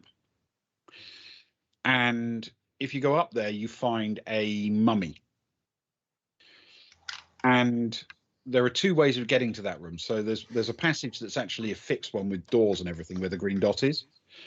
But there's also a secret passage that you can find that links that mummy's room to the room with the big murals and paintings. Yeah. So depending on how long it was going to take, what I decided to do was cut out the direct route, because in the book, Nandress only gives you the silver key if you've already killed the mummy. Okay. But I decided I needed a bit more control over how long the session would take. So if I didn't want that particular detour, I didn't have to have it reveal anything on the map, so to speak. So that's how you get there. You go through a secret passage on my map, or in the original thing, you go up from the trophy room next to Nandress and straight into the room with the mummy. And then Nandress loves you for killing the mummy, and he gives you the key. But that would have been another detour, you understand. And I felt I could have it in or out. It didn't make a lot of difference to the plot why Nandress gives you the key. So I decided he would give you the key if you promised to deal with the Spider King, basically. So then I could cut out various bits of it. And if we'd been banging through it much more quickly, quicker than I expected, then there would have been room to change it. Because I always suspected it might take 2 sessions, say. And then you think, okay, well, if that, but then what if it takes like 1 1/4 or 1 1/3? Well, this would give me the opportunity to stretch the second one. Anyway, that was the plan. Did Thrushbeard need to die then for the wizard? Absolutely not. Oh. Was he just there to be a cranky, weird man? He was there to be a cranky, weird man, and when you befriended him at least a little bit, he would tell you how to get the crystal key, which he essentially did. Yeah, he did, didn't he? Yeah. Oh, well, I mean, in a very roundabout way. R.I.P. Thrushbeard. I mean, you're right, Sparrow. I did have very little control over how long the story took, but I've known these guys a while. He's been frustrated with us many hours. Every time I build anything for them, I have to have a few switchbacks and loops that I can drop in or take out as needed, because you never know exactly how long things are going to take. But it felt like a good game, even despite my changes, right? Yeah, enjoyed it. Yeah, definitely. There's plenty to do. Thank you, Ben. Thank you. Let's do some more fighting fantasy sometime. Like they were saying in chat, if they could, John's looking at some fighting fantasy. A season of fighting fantasy in the role-playing community cannot be a bad thing, right? I think actually it would be an interesting throwback for people, and Yeah. it could be kind of fun. And I do have this actual campaign for Fighting Fantasy just sitting on my bookshelf ready to go. There we go. We can add that to our cycle of things that we do. We can add it to our list. So we got those dark places every month or two. We've got the Winter Olympics that I want to run in January. Yeah. I need to write some events for that and do that. Fighting Fantasy leading into the new year. We got lots of bits and pieces, haven't we? That'd be great. Yeah. Nice. And it appeals to my very sort of old view on RPGs to actually have a go at some real old stuff. I'm quite tempted, for example, to dig out some ancient D&D modules and adapt them for Fighting Fantasy. It's probably doable as well, I would imagine. Yeah. So we don't have to worry too much about the rule set. Just take you through some of the real old classics, but with a light rule set and make it an RP experience again.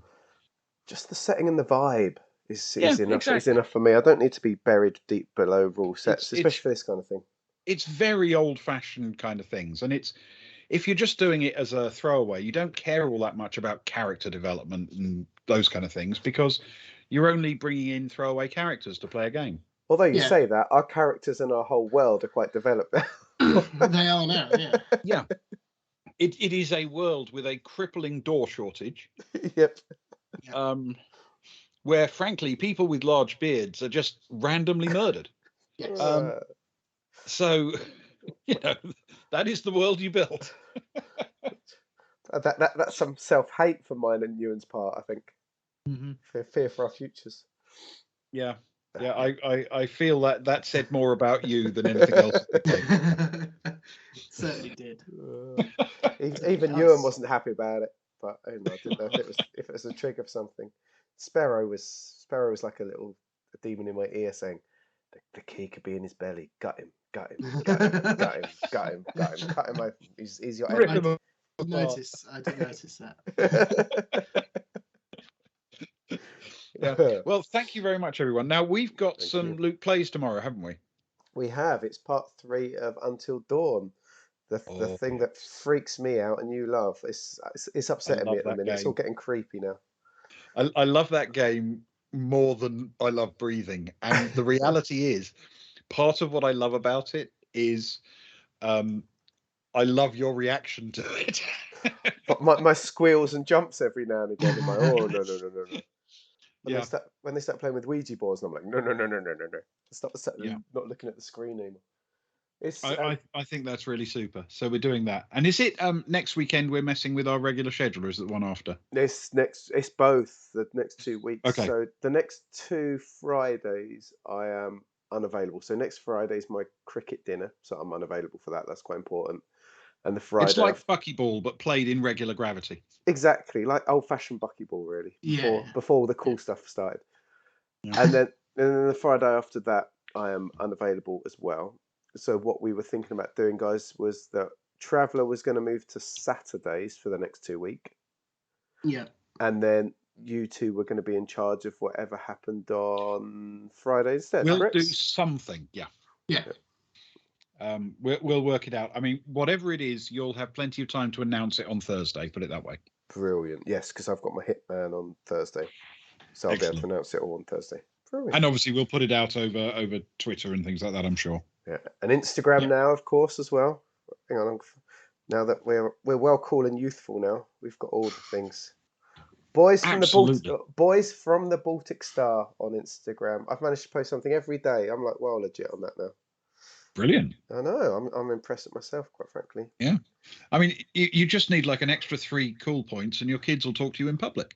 Exactly. Well, maybe the youngest one. It'll take more for the oldest. Maybe the youngest. Yeah. she still kind of accepts me. Yeah. Excellent. Well, thank you very much, everybody. It's been a super evening. It's been great fun. Thank you, everyone.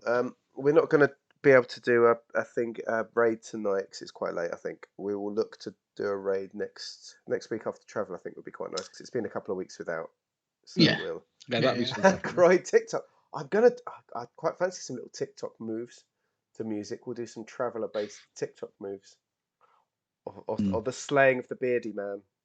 I'll dress you up in a Yeah. big beard and we'll slay him to TikTok. I think the reality is, by the time I've heard the name of a social media site, that means it's already passed beyond being cutting edge and cool. Yeah. And I've heard of that one, so it's probably old hat now. Well, yeah. Yesterday, when you heard about MySpace for the first time, was quite revelatory, wasn't it? It took all our effort to stop you from signing up. Very disappointing when you logged in. Yeah, no, I've still got my Prestel account. Wow. Now there's a throwback. Yeah. Do you still do your internet off the old AOL discs? That's what I want to know. No, I use those entirely as drinks coasters. As most people did once they got their 10 To be fair, that's all I've ever levels. used them for. So. Yeah. Oh man. On that bombshell, on that AOL bombshell. Thank you everyone so much for hanging around for the evening and giving your minutes, because like we always say, minutes are precious, and for you to share any of them with us is like beyond our imagination. And tomorrow night from 11:45, it's late, but it'll be Until Dawn. I'll play some Until Dawn. Come and get scared with me, or just laugh at me like Ben does. And we'll see you then, and we'll see you for some role playing at the weekend. Goodbye, Ben. Goodbye, Ewan. Thank you very much. And thanks, cheers, guys. everyone. Good night. Thank you, chat. Good night. I've got to click off now. No, this is my professional bit. Click this, stop this, and it's done. Thank you.